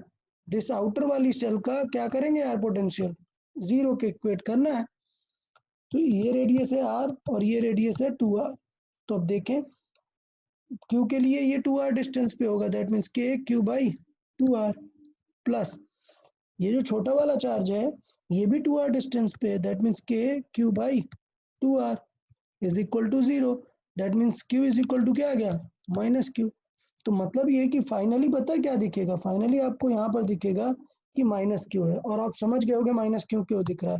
इस +q का बाउंडेड चार्ज -q यहाँ पे रह जाता है, बाकी चार्ज चला जाता है। तो चार्ज फ्लोन, फिर से मैं बोल रहा हूँ, चार्ज फ्लोन अगर आपको थ्रू द वायर देखना है तो चार्ज फ्लोन क्या हो जाता है? q initial -q final. Initial था 2q माइनस बचा कितना? -q। So the charge phloem will be 3q। तो ये क्लियर रहना चाहिए यार कि किस तरीके से चार्ज फ्लो निकाल सकते हैं। मुझे लगता है आप लोग को अभी ये क्लियर हो गया होगा कि हम किस तरीके से इस क्वेश्चन को अप्रोच कर रहे हैं और कैसे कैसे एग्जाम में ये सारी चीज़ें स्टेप्स वाइज आ सकती हैं। ये मैंने पूरा एक बड़ा सा क्वेश्चन करा दिया, आपको एक ही पार्ट आएगा। इस पूरे क्वेश्चन का कोई एक पार्ट ही आपसे पूछा जा सकता है। चले, तो अब हमने एक 3 शेल प्रॉब्लम ले ली और मैं चाहता हूं आप लोग सॉल्व करना स्टार्ट करें। डन। तो पहला फाइंड करें, write the potential of all the cells. सबसे पहला काम करना है, सारे सेल का पोटेंशियल लिख लेना है। डन। तो q -2q + 6q, मैं यहाँ पे एक फिगर बना देता हूँ जिससे हम इसे सेपरेटली अच्छे से सॉल्व कर पाएंगे। तो यहाँ पे मैं सेल का फिगर बना लेता हूँ यार। एक शेल, दूसरा शेल, तीसरा शेल, तीनों पे चार्जेस क्या क्या है? इस पे है चार्जेस q, फिर क्या है? फिर है -2q, इसको चार्ज दिया है -2q, और इसके पास है +6q। ये चार्जेस है। फिर बात कर लेते हैं रेडियस की, तो इसकी रेडियस है r, इसकी रेडियस है 2r और इसकी रेडियस है 3r। अब आपको क्वेश्चन सॉल्व करना है। ये अंदर वाला जो सेल है उसे क्या नेम दिया है हमने? a, ये बीच वाले को b और बाहर वाले को c। अब क्वेश्चन सुनना है, सब लोग क्वेश्चन सुन ले। क्वेश्चन नंबर 1 क्या? Find the potential of all the cells. तो पहला काम तो स्टेप ये है कि सबका पोटेंशियल निकालो। Step number 2, find the charges on all the cell, जो हमने सॉल्व किया था, when they are connected through the wire. अब कैसे कनेक्ट कर रहे हैं? पहले ए और बी को कनेक्ट किया, तो आप ए और बी को ऐसे कनेक्ट कर देंगे। डन। फिर ए बी को भूल जाओ, नेक्स्ट क्वेश्चन सॉल्व करो if B C is connected. So next question solve करेंगे if B C is connected. अब एक चीज ध्यान देना, ए बी को कनेक्ट करूँ तो फिर से मत बोल देना कि पूरा चार्ज गया, वो डिपेंड करेगा सिचुएशन पे। फिर नेक्स्ट है ए सी को कनेक्ट किया, तो आप ए सी के बारे में देख सकते हैं। फिर सोचो तीनों को कनेक्ट कर दिया, ए से बी को, बी से सी को, तो फिर कैसे सॉल्व करेंगे? डन। और फिर थर्ड पार्ट है, सबको अलग अलग से ग्राउंडेड कर दिया है, अर्थन कर दिया है, ए को अलग, बी को अलग, सी को अलग अर्थन कर दिया है, तो सब पे चार्जेस क्या होगा? डन। तो इस तरीके से हमारा पूरा क्वेश्चन है, आप लोग सॉल्व करना स्टार्ट करें। पहले सबका पोटेंशियल लिखें और कनेक्शन सॉल्व करें, फिर मैं सबसे आंसर चेक करवाता हूँ। पोटेंशियल वगैरह लिख के रखें, कनेक्शन लिख के रखें, एक 5 मिनट का टाइम दें आराम से, फिर हम डिस्कस करते हैं।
तपन, हेलो यार, बहुत जल्दी आ गए तुम।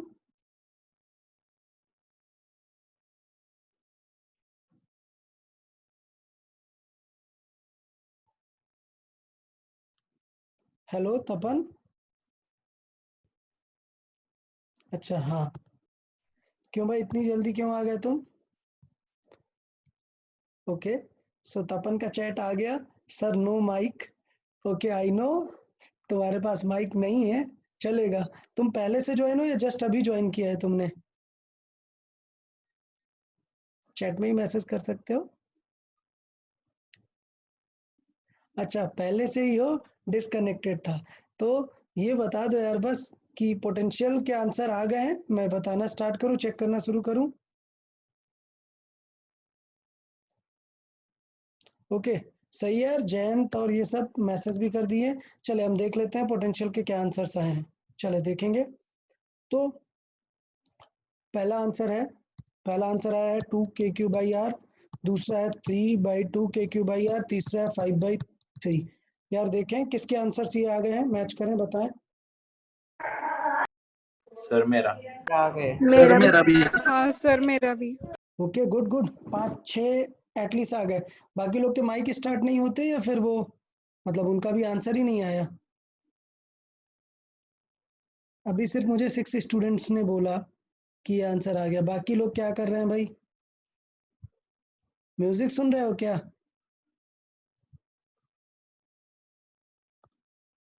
चले कोई बात नहीं, आ गया तो ठीक है, नहीं आया तो भी ठीक ही है, अपने लिए तो दोनों चीजें ठीक है। Done.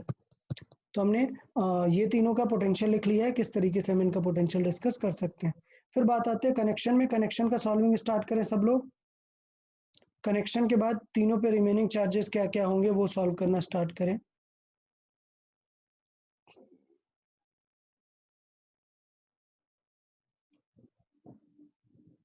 when A and B are connected, when B and C are connected, when A and C are connected। जब A and C का मतलब होता है, A and C का मतलब होता है कि आप A से C को बिना B को टच किए कनेक्ट कर रहे हो, ठीक है, ये थोड़ा सा ध्यान देना है। तो ये तीनों चीजें निकाल के रखें, 1-2 मिनट में हम ये भी डिस्कस कर लेते हैं।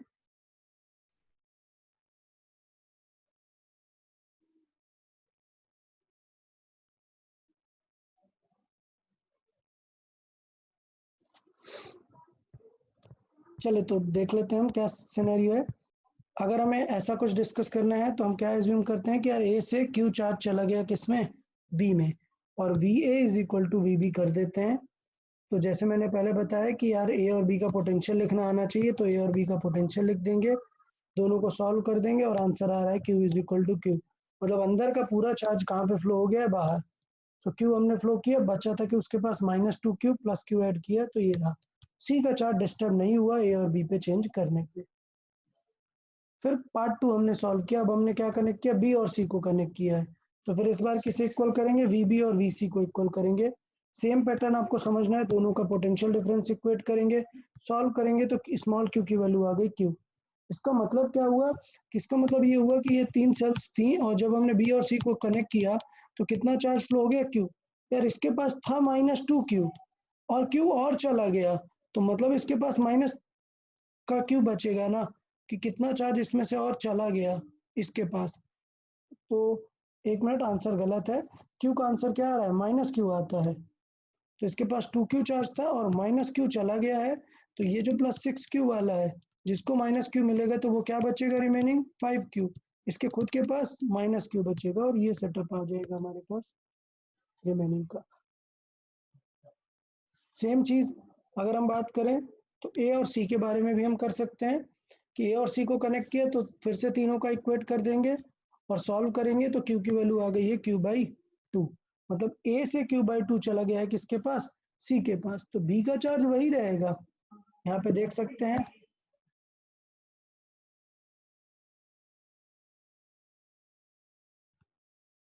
तो अगर हम यहाँ पे बात करें तो Q आया है माइनस, ये q/2 चला गया, मतलब बचेगा कितना, q/2 बचेगा। ये 2q वाला डिस्टर्ब नहीं होगा और ये 6q से हाफ और ऐड हो जाएगा, तो आ जाएगा कितना, 6.5q, मतलब 13q/2। अब क्वेश्चन नंबर नेक्स्ट था कि तीनों को एक साथ कनेक्ट किया है, तो तीनों को अगर एक साथ कनेक्ट किया हो मतलब एक वायर से ये और एक वायर से ये, तो एज्यूम कर लेंगे कि यार एक बार Q1 फ्लो हुआ है 1 से 2 की तरफ और एक बार फ्लो हुआ है Q2, और इस बार किसी भी दो को आप पिक कर सकते हैं। तो जब Q1 फ्लो हुआ है तब A और B को पिक कर सकते हैं, और जब Q2 फ्लो हुआ है तब B और C को पिक कर सकते हैं। एक बार हमने यूज किया VA और VB और एक बार यूज किया VB और VC। क्लियर? दोनों को इक्वेट करके हम Q1 और Q2 की वैल्यू ले आएंगे। सो Q1 की वैल्यू भी Q आ रही है और Q2 की वैल्यू भी Q आ रही है। दोनों को सॉल्व किया तो फाइनली वैल्यू आ गई कि अंदर के दोनों चार्ज 0 हो चुके हैं और पूरा चार्ज कहाँ आ चुका है? बाहर। मतलब क्या हुआ है, पहले इन दोनों के पास इनिशियल चार्जेस थे, इसके पास था Q, इसके पास था -2Q और इसके पास था 6Q। अब हुआ क्या है कि यहाँ से Q इसके पास गया है, तो यहाँ से Q इसके पास गया है तो बचेगा कितना? ये बचा 0 और -Q में एक Q बच गया तो ये बचा कितना? -Q और ये हुआ 6Q। क्लियर? उसके बाद इससे इसमें कितना गया है? जब इससे इसमें चेक करेंगे तो आई गेस सही से सॉल्व नहीं हुआ है, एरो उल्टा बना हुआ था। Q2 की वैल्यू क्या आ रही है? -Q, तो ये -Q फिर से चला गया बाहर वाले के पास। तो अगर ये -Q बाहर वाले के पास चला गया है तो इसके खुद के पास क्या बचेगा? फिर 0 बचेगा और ये 6Q और -1 के कितना बचेगा? 5Q। तो इस तरीके से हम रिमेनिंग चार्जेस तीनों पे निकाल सकते हैं इक्वेशन इक्वेट करके। तो यार इस इक्वेशन इक्वेट करनी आपको आनी चाहिए। मैंने ग्रुप पे नोट्स की लिंक डाली दी थी, ड्राइव लिंक की नोट्स। अगर किसी को प्रॉब्लम होता है तो एक बार नोट्स रिव्यू कर सकते हैं सारे लोग, उसमें उतना बड़ा इश्यूज नहीं है। अब बात करते हैं अर्थिंग की। जब हमने इनसाइड वाले को अर्थ किया, देखें जब हमने इनसाइड को अर्थ किया तो हम एज्यूम करते हैं कि इनसाइड पे चार्ज बचेगा स्मॉल Q और हम A का पूरा पोटेंशियल लिखने का ट्राई करते हैं। तो जब हम A पॉइंट का पोटेंशियल लिखते हैं तो देखें ये छोटे Q की वजह से Q/R रहेगा। बाहर जो -2Q है उसके लिए रेडियस कितनी है? 2R है, तो -2Q का 2R, और ये 6Q वाले के लिए रेडियस कितनी है? 3R, मतलब उसके लिए अंदर कितना होगा? 3R। सॉल्व किया, -Q की वैल्यू आ गई हमारे पास, सॉरी Q की वैल्यू आ गई -Q, तो हमने लिख दिया कि यार -Q होगा और चार्ज डिफरेंस हमने देख लिया। सेम चीज VB को 0 करके किया कि यार VB पे स्मॉल Q चार्ज है, तो देखें VA का वही रहेगा 2R डिस्टेंस पे, VB हमने अपने आप से एज्यूम किया है, VC हमने लिख दिया। दोनों को सॉल्व किया तो Q की वैल्यू आ रही है -5Q। -5Q आ रही है तो पहले था ये -2Q और चला गया -5Q, तो मतलब कितना टोटल चेंज हुआ? -3Q का चेंज हुआ इसमें। तो इस तरीके से सेम चीज हम C के लिए भी सॉल्व कर सकते हैं, और सेम चीज अगर 2 बार हमने कनेक्ट की हुई है तो 2 बार हम सॉल्व कर सकते हैं। तो ये पूरा क्वेश्चन है, देखो यार आप पे डिपेंडेंट है। अगर आप प्रैक्टिस करना चाहते हो तो पूरा प्रैक्टिस कर सकते हो। ये क्वेश्चंस रेयर होते हैं, एग्जाम में बहुत कम आते हैं, बट जब भी आते हैं एटलीस्ट 2 शेल वाला प्रॉब्लम तो सबको आना चाहिए। जो मैंने एक्सप्लेन किया है 2 शेल प्रॉब्लम सबको आना चाहिए। 3 शेल प्रॉब्लम एग्जाम में बहुत कम पूछा जाता है क्योंकि लिंक बहुत होता है, बट फिर भी आपको हैबिट में थोड़ा सा डालना है।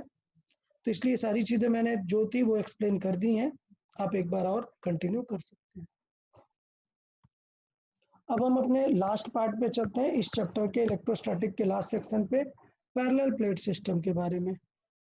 पैरेलल प्लेट सिस्टम मतलब क्या है? 2 प्लेट्स पैरेलल रखी हुई हैं तो हमें किस तरीके से चीज़ें सॉल्व करनी है। डन। तो हम डायरेक्टली रिजल्ट पे बात करते हैं कि अगर 2 प्लेट पैरेलल हैं तो क्या क्या रिजल्ट्स हमारे पास आते हैं। हम कॉन्सेप्ट की बात करते हैं। देखिए अब आप लोग कॉन्सेप्ट सुने, कॉन्सेप्ट क्या होगा, सब लोग कॉन्सेप्ट सुने अच्छे से। देखें सपोज हमारे पास 2 प्लेट्स हैं पैरेलल प्लेट, एक प्लेट है ये और एक प्लेट है ये। डन। क्वेश्चन हमें इस तरीके से बोलेगा कि suppose we have given this Q1 charge, we have given this Q1 charge to first plate and Q2 charge to the second plate। इस तरीके से लेट से हमारे पास एक रैंडम रिलेशन है कि हमने पहले प्लेट को Q1 चार्ज दिया है, दूसरे प्लेट को Q2 चार्ज दिया है। तब क्वेश्चन आएगा कि the charge will always rearrange itself, मतलब how the charge will rearrange, will see. Charge will rearrange meaning अगर ये एक प्लेट है और ये एक प्लेट है, 2 पैरेलली कंडक्टिंग प्लेट है और आपने इसे Q1 दिया है और आपने इसे Q2 दिया है, तो how the charge will arrange? It will arrange in a manner that outside the outside charge in both the plate will be same, Q outside will be same। और कितना होगा Q outside? It is always Q total by 2, it is always Q total by 2, मतलब Q1 plus Q2 by 2। तो सोचो अगर मैंने एक plate को दिया 2Q और दूसरे को दिया 4Q, तो इसका मतलब बाहर कितना कितना आएगा? बाहर आएगा 3Q और 3Q। तो इस तरीके से बाहर चार्ज आएगा 3Q और 3Q। अब बात करते हैं यार, अगर बाहर आपको पता है कि कितना आने वाला है, जो Q आउटसाइड है उतना, तो आपको पता है कि चार्ज तो Q1 ही है हमारे पास, दिस इज आइसोलेटेड प्लेट। तो कुछ अगर यहाँ पर आ गया तो दैट माइनस जो रिमेनिंग बचेगा वो यहाँ पर आएगा, मतलब Q1, सो Q1 माइनस स्मॉल q1, ये हो जाएगा चार्ज यहाँ पर। उसके बाद इस बिकॉज ये इंडक्शन प्रोसेस है, तो अगर यहाँ पे प्लस है तो सेम चार्ज माइनस यहाँ पर आएगा। डन। तो ये क्रॉस चेक करने का तरीका है यहाँ पर। तो मैं एक एग्जांपल के थ्रू इस चीज को समझा देता हूँ क्या, कि ये देख लेते हैं। सोचो हमने इसे दिया है 2Q चार्ज और इसे दिया है 3Q चार्ज। अब क्वेश्चन क्या है? क्वेश्चन ये आउटर में जो चार्ज आएगा इन दोनों का टोटल का हाफ हाफ, तो मतलब टोटल कितना है 3Q प्लस 2 प्लस 5, तो कितना हो जाएगा आउटसाइड? 3 प्लस 2 5/2, सो 5Q/2 आएगा इस साइड, 5Q/2 आएगा इस साइड। अब बचा ये वाला साइड, तो यार 2Q था ना हमारे पास, 2Q से 5Q/2 माइनस करो, तो 2Q माइनस 5Q/2, तो कितना आ जाएगा ये? -Q/2। इसका मतलब इस सरफेस पे कितना चार्ज आएगा? -Q/2। और मैंने जस्ट अभी बताया अगर इधर माइनस आया तो इधर क्या आएगा? +Q/2। तो ये वो सिनेरियो है जैसे हम डिस्कस करते हैं कि एक प्लेट में किस तरीके से चार्ज डिस्ट्रीब्यूट होगा, ये आपको याद रखना है। बहुत ही सिंपल है यार, देखो कुछ बहुत टफ है क्या? नहीं। और एग्जाम में पूछ लिया जाता है, किसी को कॉन्सेप्ट ही नहीं पता होता कि कैसे करते हैं। चले फिर से एक बार देखते हैं कॉन्सेप्ट, फिर से मैं एक्सप्लेन करता हूँ। Suppose we have a plate, we have these two particular plates which are like conducting plate, we have given certain charges 2Q and 3Q to these plate। तो कॉन्सेप्ट ये है कि आउटर में क्या आएगा, तो आउटर में आएगा बेटा 5Q/2, 5Q/2, दैट मीन्स इनके टोटल का आएगा हाफ। सो आउटर में क्या आता है बेटा? आउटर में आता है टोटल का हाफ। अच्छा, फिर अब सिंपल सा कॉन्सेप्ट है कि यार अगर 5Q/2 यहाँ आ गया, जबकि मेरे पास टोटल कितना था? सिर्फ मेरे पास था 2Q, तो हम करेंगे 2Q माइनस कितना हमने यूज कर लिया है, तो रिमेनिंग आ जाएगा जो इस सरफेस पे चार्ज आएगा, उसका जस्ट अपोजिट चार्ज इस सरफेस पे आएगा। अगर आपको कभी लग रहा है कि यार कुछ गलत हो गया क्या, तो इन दोनों चार्जेस को ऐड करके देख लो, इतना ही आएगा। क्लियर? तो ये यहाँ से हम गेस कर सकते हैं चीजों को। तो ये था क्या? Charge distribution. मुझे लगता है सबको ये चार्ज डिस्ट्रीब्यूशन आ जाना चाहिए। फिर क्वेश्चन क्या पूछा जाता है? डिफरेंट पॉइंट पे आपसे पूछा जाता है क्या? Electric field. तो इलेक्ट्रिक फील्ड निकाल लेंगे यार हम। कैसे? पॉइंट ए पर क्या होगा इलेक्ट्रिक फील्ड? तो देखो पॉइंट ए पर क्या क्या होगा, 4 चार्जेस हैं, एक है ये प्लस, तो इसके वजह से कहाँ होगी? अवे। देखें यहाँ पे मैं कर देता हूँ, सोचो मुझे नहीं इसी फिगर में देख लेते हैं, बेटर रहेगा। अगर मुझे ए पर निकालना है, सब लोग नोटिस करेंगे, तो ये जो Q1 है उसके वजह से कहाँ होगी? आउटसाइड। ये जो Q2 है ये भी प्लस अगर आ रहा है तो इसके वजह से भी आउटसाइड। सेम नेगेटिव चार्ज है मतलब होगा इनसाइड, तो ये दोनों तो कैंसिल हो जाएंगे ना। अच्छा, तो ये प्लेट भी पॉजिटिव होगी, मतलब ये भी रिपेल करेगी ही। तो इसका मतलब एक प्लेट के लिए आंसर होता है σ/2ε0। सिग्मा क्या होता है? Q/A/2ε0। माय मिस्टेक, Q/A, तो ये हो गया Q/A 2ε0। तो सोचो सेम Q यहाँ पर है और सेम Q यहाँ पर है, तो Q/2ε0 ऐड होके क्या बना जाएगा? Q/A। इस तरीके से हम निकाल सकते हैं कि वो Q क्या है जो आउटसाइड पे चार्ज होगा। तो यहाँ से क्लियर हो गया कि अगर मुझे ए पॉइंट पे इलेक्ट्रिक फील्ड निकालनी है, कभी ए पॉइंट पे इलेक्ट्रिक फील्ड निकालनी है, तो इनसाइड चार्जेस का कोई इफेक्ट नहीं होगा। याद रखना है, for outside field no effect of inside charges. तो ई पर क्या आएगा? होगा Q आउटसाइड, जो भी आउटसाइड चार्ज होगा अपॉन A/0, क्योंकि 1/2 था और दोनों ऐड होके 1 बन जाते हैं। सी पे भी सेम आंसर होगा, बट बी पे अगर देखें तो बी पे सिर्फ किसका चार्ज होगा? Q इनसाइड का इफेक्ट होगा। तो मुझे लगता है आप लोग आंसर याद रखेंगे कि यार ई का आंसर होता है Q/A/0। अगर इन पूछा है तो क्या हो जाएगा? Q इन यूज करना है। अगर आउट पूछा है तो क्या यूज करना है? Q आउट यूज करना है। तो कितने क्वेश्चन हमने डिस्कस किए? हमने डिस्कस किया सबसे पहले चार्ज डिस्ट्रीब्यूशन। हमने क्या डिस्कस किया? सबसे पहले डिस्कस किया चार्ज डिस्ट्रीब्यूशन। नंबर 1 क्या आना चाहिए आप लोग को? चार्ज डिस्ट्रीब्यूशन आना चाहिए। और दूसरी चीज क्या है? दूसरी चीज है इलेक्ट्रिक फील्ड आनी चाहिए। इलेक्ट्रिक फील्ड लिखना आना चाहिए। तो इलेक्ट्रिक फील्ड लिखना अभी हमने सीख लिया। क्या? ई आउट चाहिए अगर तो होगा Q out by A epsilon not, और अगर ई इन चाहिए तो होगा Q in by A epsilon not. Clear? Direction वही है, प्लस से अवे और माइनस के टूवर्ड्स। अभी भी उसी तरीके से हम डील करेंगे जो डायरेक्शन डिस्कस करेंगे। तो मुझे लग रहा है सबको समझ में आया। अभी याद कर लो जल्दी से ये एग्जांपल देख के तुरंत याद कर लो। चार्ज डिस्ट्रीब्यूशन कैसे करते हैं, क्यू टोटल बाय 2 करके, और इलेक्ट्रिक फील्ड कैसे लिखते हैं।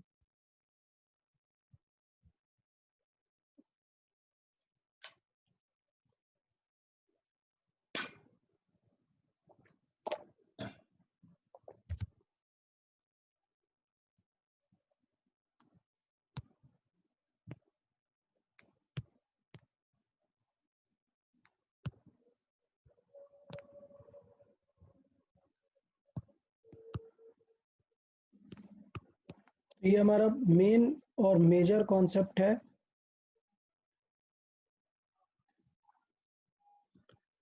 मेजर कॉन्सेप्ट है, मैं फिर से बोल रहा हूँ, ये दोनों चीजें याद हो जाएं आपको। चले तो क्वेश्चन सॉल्व कर लेते हैं। क्वेश्चन है ये, जल्दी से सब लोग सॉल्व करें। अच्छा, थर्ड क्वेश्चन एक और है पोटेंशियल को लेके।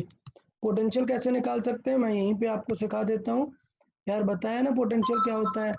डेल्टा वी होता है, पोटेंशियल होता है ई, बिकॉज ई यूनिफॉर्म होगी ना इनसाइड, इनटू डी। ये होता है अगर आपको पोटेंशियल डिफरेंस लिखना हो। और डायरेक्शन क्या होती है?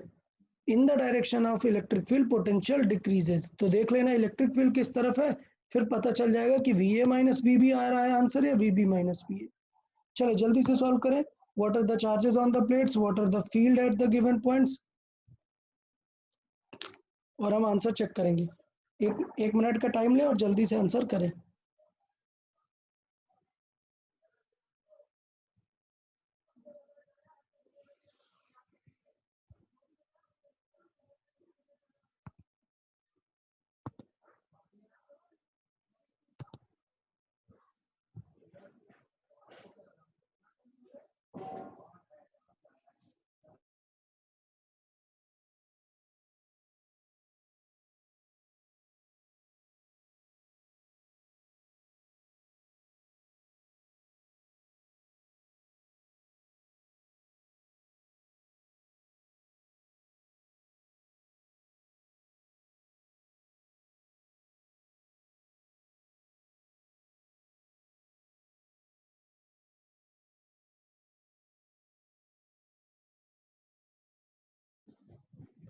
चलो तो आई गेस काफ़ी टाइम हो गया, आराम से देख सकते हैं, 1 ही मिनट लगेगा। क्या पैटर्न है?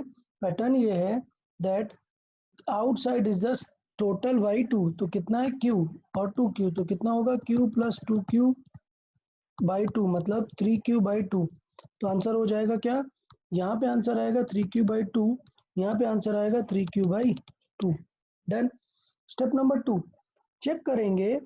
क्या चेक करेंगे कि ये q minus 3q by 2। So q minus 3q, क्योंकि यार q से ज़्यादा नहीं हो सकता है, ये आइसोलेटेड एक प्लेट है, तो इसका मतलब q माइनस 3q बाई 2 क्या बन जाएगा? Minus q by 2। और अगर यहाँ माइनस q बाई 2 आए तो यहाँ पे क्या आएगा? Plus q by 2। फिर एक क्रॉस चेक कर सकते हैं, इन दोनों को ऐड करके देख लें, यही आंसर आना चाहिए। तो पॉइंट बनता है find the charges on the plate. तो हम लिख सकते हैं प्लेट के हर कॉर्नर पे क्या चार्ज आएगा।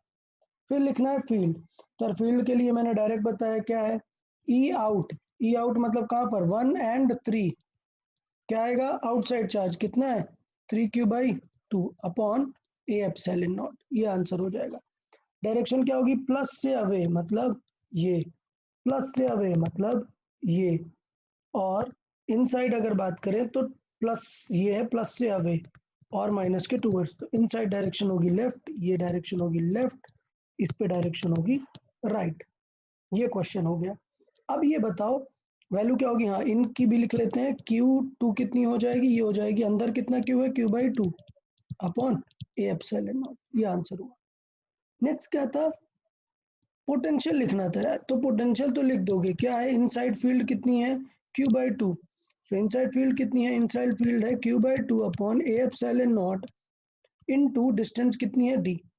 दिक्कत ये कि आंसर प्लस हो गया नेगेटिव, ये कैसे डिफाइन करेंगे, तो स्टेटमेंट याद रखें क्या यूज करेंगे हम, in the direction of electric field potential decreases, which means A का पोटेंशियल कम होगा बी से, VA is less than VB। ये सबको समझ में आना चाहिए, नहीं तो क्वेश्चन गलत कर दोगे, आंसर पूरा निकालने के बाद भी सिर्फ साइन की वजह से आंसर गलत कर दोगे। क्या, this shows the electric field is left side, in the direction of electric field potential decreases, which means VA is less than VB। तो इसका मतलब अगर अब हम VA माइनस VB करेंगे तो कैसा आना चाहिए, वो निगेटिव आना चाहिए, तो ये आंसर जो आएगा वो क्या आएगा, नेगेटिव आएगा। तो ये वो तरीका था जैसे हमने डिस्कस किया, हम यहाँ पर वैल्यू भी देख सकते हैं, हमने सारी वैल्यूज यहाँ पर लिख दी हैं, सारी वैल्यूज यहाँ पर इलेक्ट्रिक फील्ड वगैरह भी लिख दी है और पोटेंशियल भी दिखा दी है कि किस तरीके से होगा। तो सेम स्टेप से हम क्वेश्चन सॉल्व कर सकते हैं। अब नेक्स्ट क्राइटेरिया देखते हैं, नेक्स्ट क्राइटेरिया समझ लेते हैं। So in the previous question find the charges on the plate if the plates are connected by wire. तो यार मैं फिर से बता दूं, हमें प्रीवियस सेटअप यूज करना याद है ना, अगर वायर से कनेक्ट किया है तो क्या एज्यूम करेंगे, that small Q charge has flowed. अब कुछ स्टूडेंट सोचेंगे सर किस तरफ कैसे पता चलेगा कौन सा क्यू जाएगा, तो ऐसा कुछ टेंशन नहीं है, कोई सा भी क्यू ड्रॉ कर दो आपको उसके अकॉर्डिंग साइन आएगा। मतलब सोचें आपने वायर बनाई ऐसे और आपने बोला क्यू ऐसे जा रहा है, और अगर पॉजिटिव आ गया मतलब सच में ऐसे जा रहा है, और अगर नेगेटिव आ गया इसका मतलब कैसे जा रहा है, रिवर्स जा रहा है। तो आपको पता चल जाएगा कि A to B चार्ज जा रहा है या फिर B to A चार्ज जा रहा है। बट हमें पता है कि यार 2Q ज्यादा चार्ज है और Q कम चार्ज है, तो ऑफकोर्स B to A जा रहा होगा।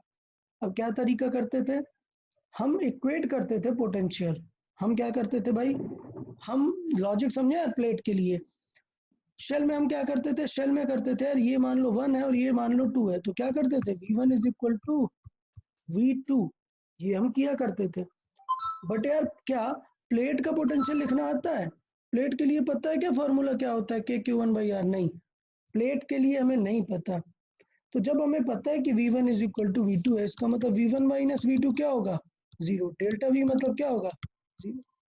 तो प्लेट की प्रॉब्लम है कि हम A और B का डायरेक्ट पोटेंशियल तो नहीं लिख सकते, बट ये लिख सकते हैं दैट VAB क्या हो जाएगा, 0, मतलब VA माइनस VB क्या होगा, 0। और VA माइनस VB जस्ट अभी हमने देखा है कि कैसे निकालते हैं, VA माइनस VB हम निकालते हैं पोटेंशियल इलेक्ट्रिक फील्ड के फॉर्मूले से। तो वो क्या हो जाएगा, इलेक्ट्रिक फील्ड लिखेंगे पहले, इलेक्ट्रिक फील्ड कितना होगा Q in by A epsilon not into distance कितनी है D, देन कितना Q इनसाइड बचा हुआ है उसके अकॉर्डिंग हम वहां पर लिख सकते हैं चार्ज। अब बात करते हैं Q इनसाइड बचेगा कितना, Q इनसाइड कितना बचेगा, Q इनसाइड बचेगा, मान लेते हैं Q चार्ज गया तो कितना होगा, 2Q माइनस Q इसके पास बचा है और Q प्लस Q इसके पास बचा हुआ है, तो हमने उससे निकाल लिया दोनों को माइनस करके कि इनसाइड कितना चार्ज बचा, और वहां से अगर हमने वैल्यू निकाली तो हमें Q की वैल्यू आ गई कि कितना चार्ज होगा। तो ये बिल्कुल डबल सेल वाला जैसा ही है। डबल सेल में हमने क्या सीखा था कि एक सेल से दूसरे सेल में अगर सिर्फ 2 सेल हैं तो whole charge moves outside, whole charge moves outside. So the same happens in the case of plates. क्या, जब प्लेट को कनेक्ट करते हैं तो ये जो इंटरनल चार्जेस हैं ये मूव हो जाते हैं, तो जो इनर है वो क्या बचता है, 0, इनर क्या बचता है, 0। तो इसका मतलब अगर यहाँ पे कितना था -Q/2 था और इसके पास +Q/2 था, तो इसका मतलब क्या फ्लो हुआ होगा, ये +Q/2 फ्लो होके -Q/2 को 0 कर दिया होगा। ये तरीका है इसमें।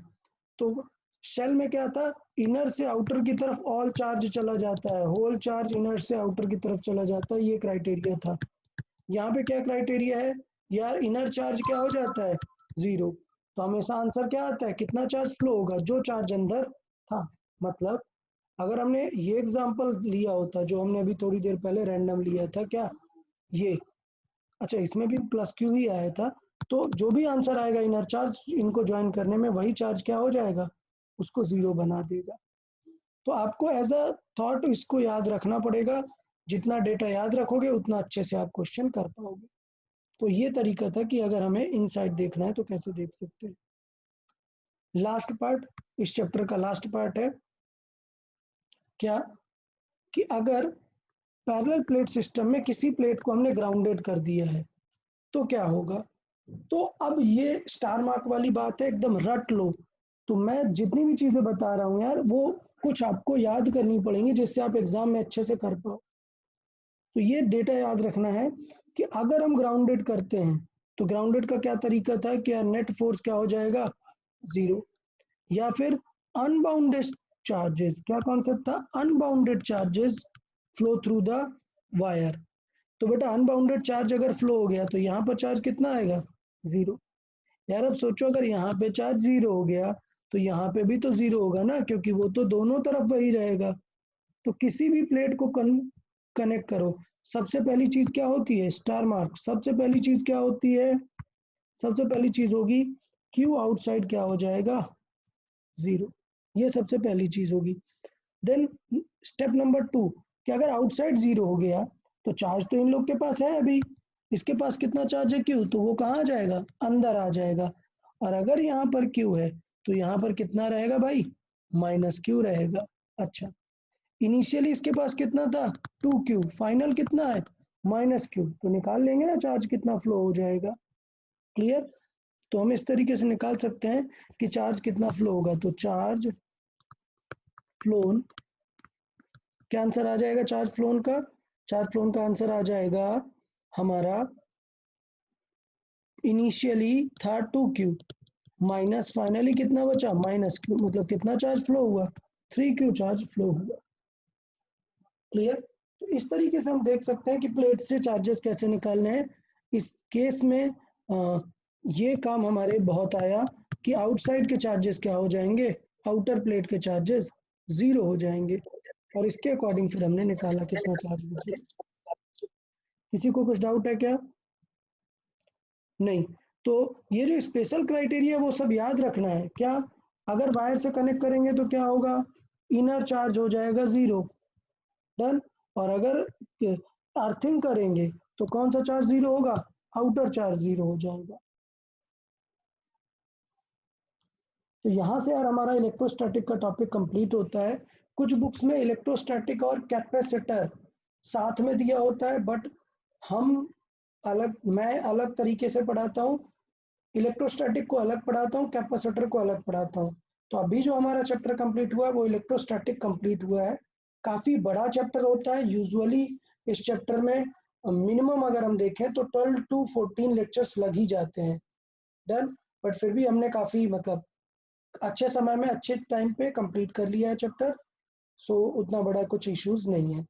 अब आपको क्या करना है यार, आपको मैं पहले बता दूं, आपको ऐसा लग रहा है कि समझ में सब आ गया, बट ये पार्ट है, ये जो कौन सा शेल वाला और प्लेट वाला क्वेश्चन है, ये कंफ्यूजिंग बहुत होता है। इसलिए मैं सबसे बोल रहा हूँ, एक बार मेरा नोट्स फिर से रिवाइज कर ले। कुछ नहीं समझ में आ रहा है तो ये वीडियो फॉलो कर ले जिसमें मैंने थोड़ी चीजें एक्सप्लेन कर दी हैं। अगर फिर भी नहीं समझ में आ रहा है तो आप व्हाट्सएप कर सकते हैं, मैं डिस्कस कर दूंगा, नॉट अ प्रॉब्लम। तो अभी थोड़ा सा आप लोग ये ध्यान दें इस चीज का कि अच्छे से प्रैक्टिस कर लें। किसी को कुछ डाउट हो तो बताएं। चले तो यार आज हमारा ये चैप्टर कंप्लीट हुआ है, तो आज हम अपना लेक्चर यहीं तक ही रखेंगे, डन। अगर किसी को कुछ डाउट है तो मैं फिर से बोल रहा हूँ, नंबर 1, स्टेप नंबर 1, सारे लोग को ये बोल रहा हूँ, सब लोग को क्या करना चाहिए, नोट्स एक बार फॉलो कर लेना चाहिए तो अपना सेल्फ का नोट्स बनाओ, बेटर रहेगा। और उसके बाद अगर कुछ भी डाउट आ रहा है तो आप एक बार वीडियो लेक्चर फॉलो कर लें। उसके बाद आप व्हाट्सएप में भी मैसेज कर सकते हैं, नॉट अ प्रॉब्लम। संडे के टेस्ट के लिए यार अच्छा सा करें, ठीक है। गुड लक एवरीवन, बहुत अच्छे से करें। क्लियर। सर हाँ पूछें। वो डीसी पांडे में कैपेसिटी एंड इक्विवेलेंट कैपेसिटी का दिया है, हाँ, मतलब वो नहीं करना, कैपेसिटी वाले क्वेश्चन नहीं करना, कैपेसिटी और इक्विवेलेंट कैपेसिटेंस वो बिल्कुल नहीं करना है। जहां पे कैपेसिटेंस सी का वर्ड आ जाता है वो वाला सेक्शन नहीं करना है, क्योंकि वो कैपेसिटर का पार्ट है, हम कैपेसिटर में पढ़ाएंगे। सर तो फिर डीसी पांडे में वो वाले क्वेश्चंस नहीं है, मतलब आज जो पढ़ा है वो, मतलब आज जो पढ़ा है वो है, अगर आप एग्जाम्पल देखें तो उसमें एग्जाम्पल्स में आपको मिल जाएंगे कुछ क्वेश्चंस। मैंने बताया ऐसे क्वेश्चंस बहुत ज़्यादा आपको प्रैक्टिस करने को नहीं मिलेंगे, इसलिए मैंने नोट्स में ही करा दिए हैं। आप सिर्फ नोट्स का ही पूरे क्वेश्चन कर लो, तो मैंने नोट्स में बहुत सारे क्वेश्चन करा दिए हैं, सारे टाइप को ए से कनेक्ट करके, बी से कनेक्ट करके, सारी चीज़ें कनेक्ट करके पूरा दिखा दिया है नोट्स में। तो बेस्ट ये है कि आप नोट्स रिव्यू कर ले। मैं ऐसा इसलिए बोल रहा हूँ क्योंकि ये क्वेश्चंस एग्जाम में बहुत आ जाते हैं। जो चीज़ें यूजुअल बुक में और नहीं मिलती हैं वो चीज़ें एग्जाम में बहुत पूछ ली जाती हैं, इसलिए मैं बार बार बोल रहा था कि नोट्स में मैंने जितने क्वेश्चन कराए those are more than sufficient, उतने भी प्रैक्टिस कर लिए तो काफ़ी है। संडे के टेस्ट में एक दो क्वेश्चन ही रहेंगे इस सेक्शन से, बाकी पूरे फिजिक्स में से पूरा कंप्लीट रहेगा। सारा कुछ यूनिफॉर्म वेटेड रहेगा, पूरा चैप्टर, ऐसा कुछ नहीं कि कोई टॉपिक ज़्यादा आएगा कम आएगा, सारा टॉपिक रहेगा, डाइपोल पोटेंशियल सारी चीज़ें, तो सब कुछ प्रैक्टिस कर लेंगे अच्छे से। Okay then, good bye everyone.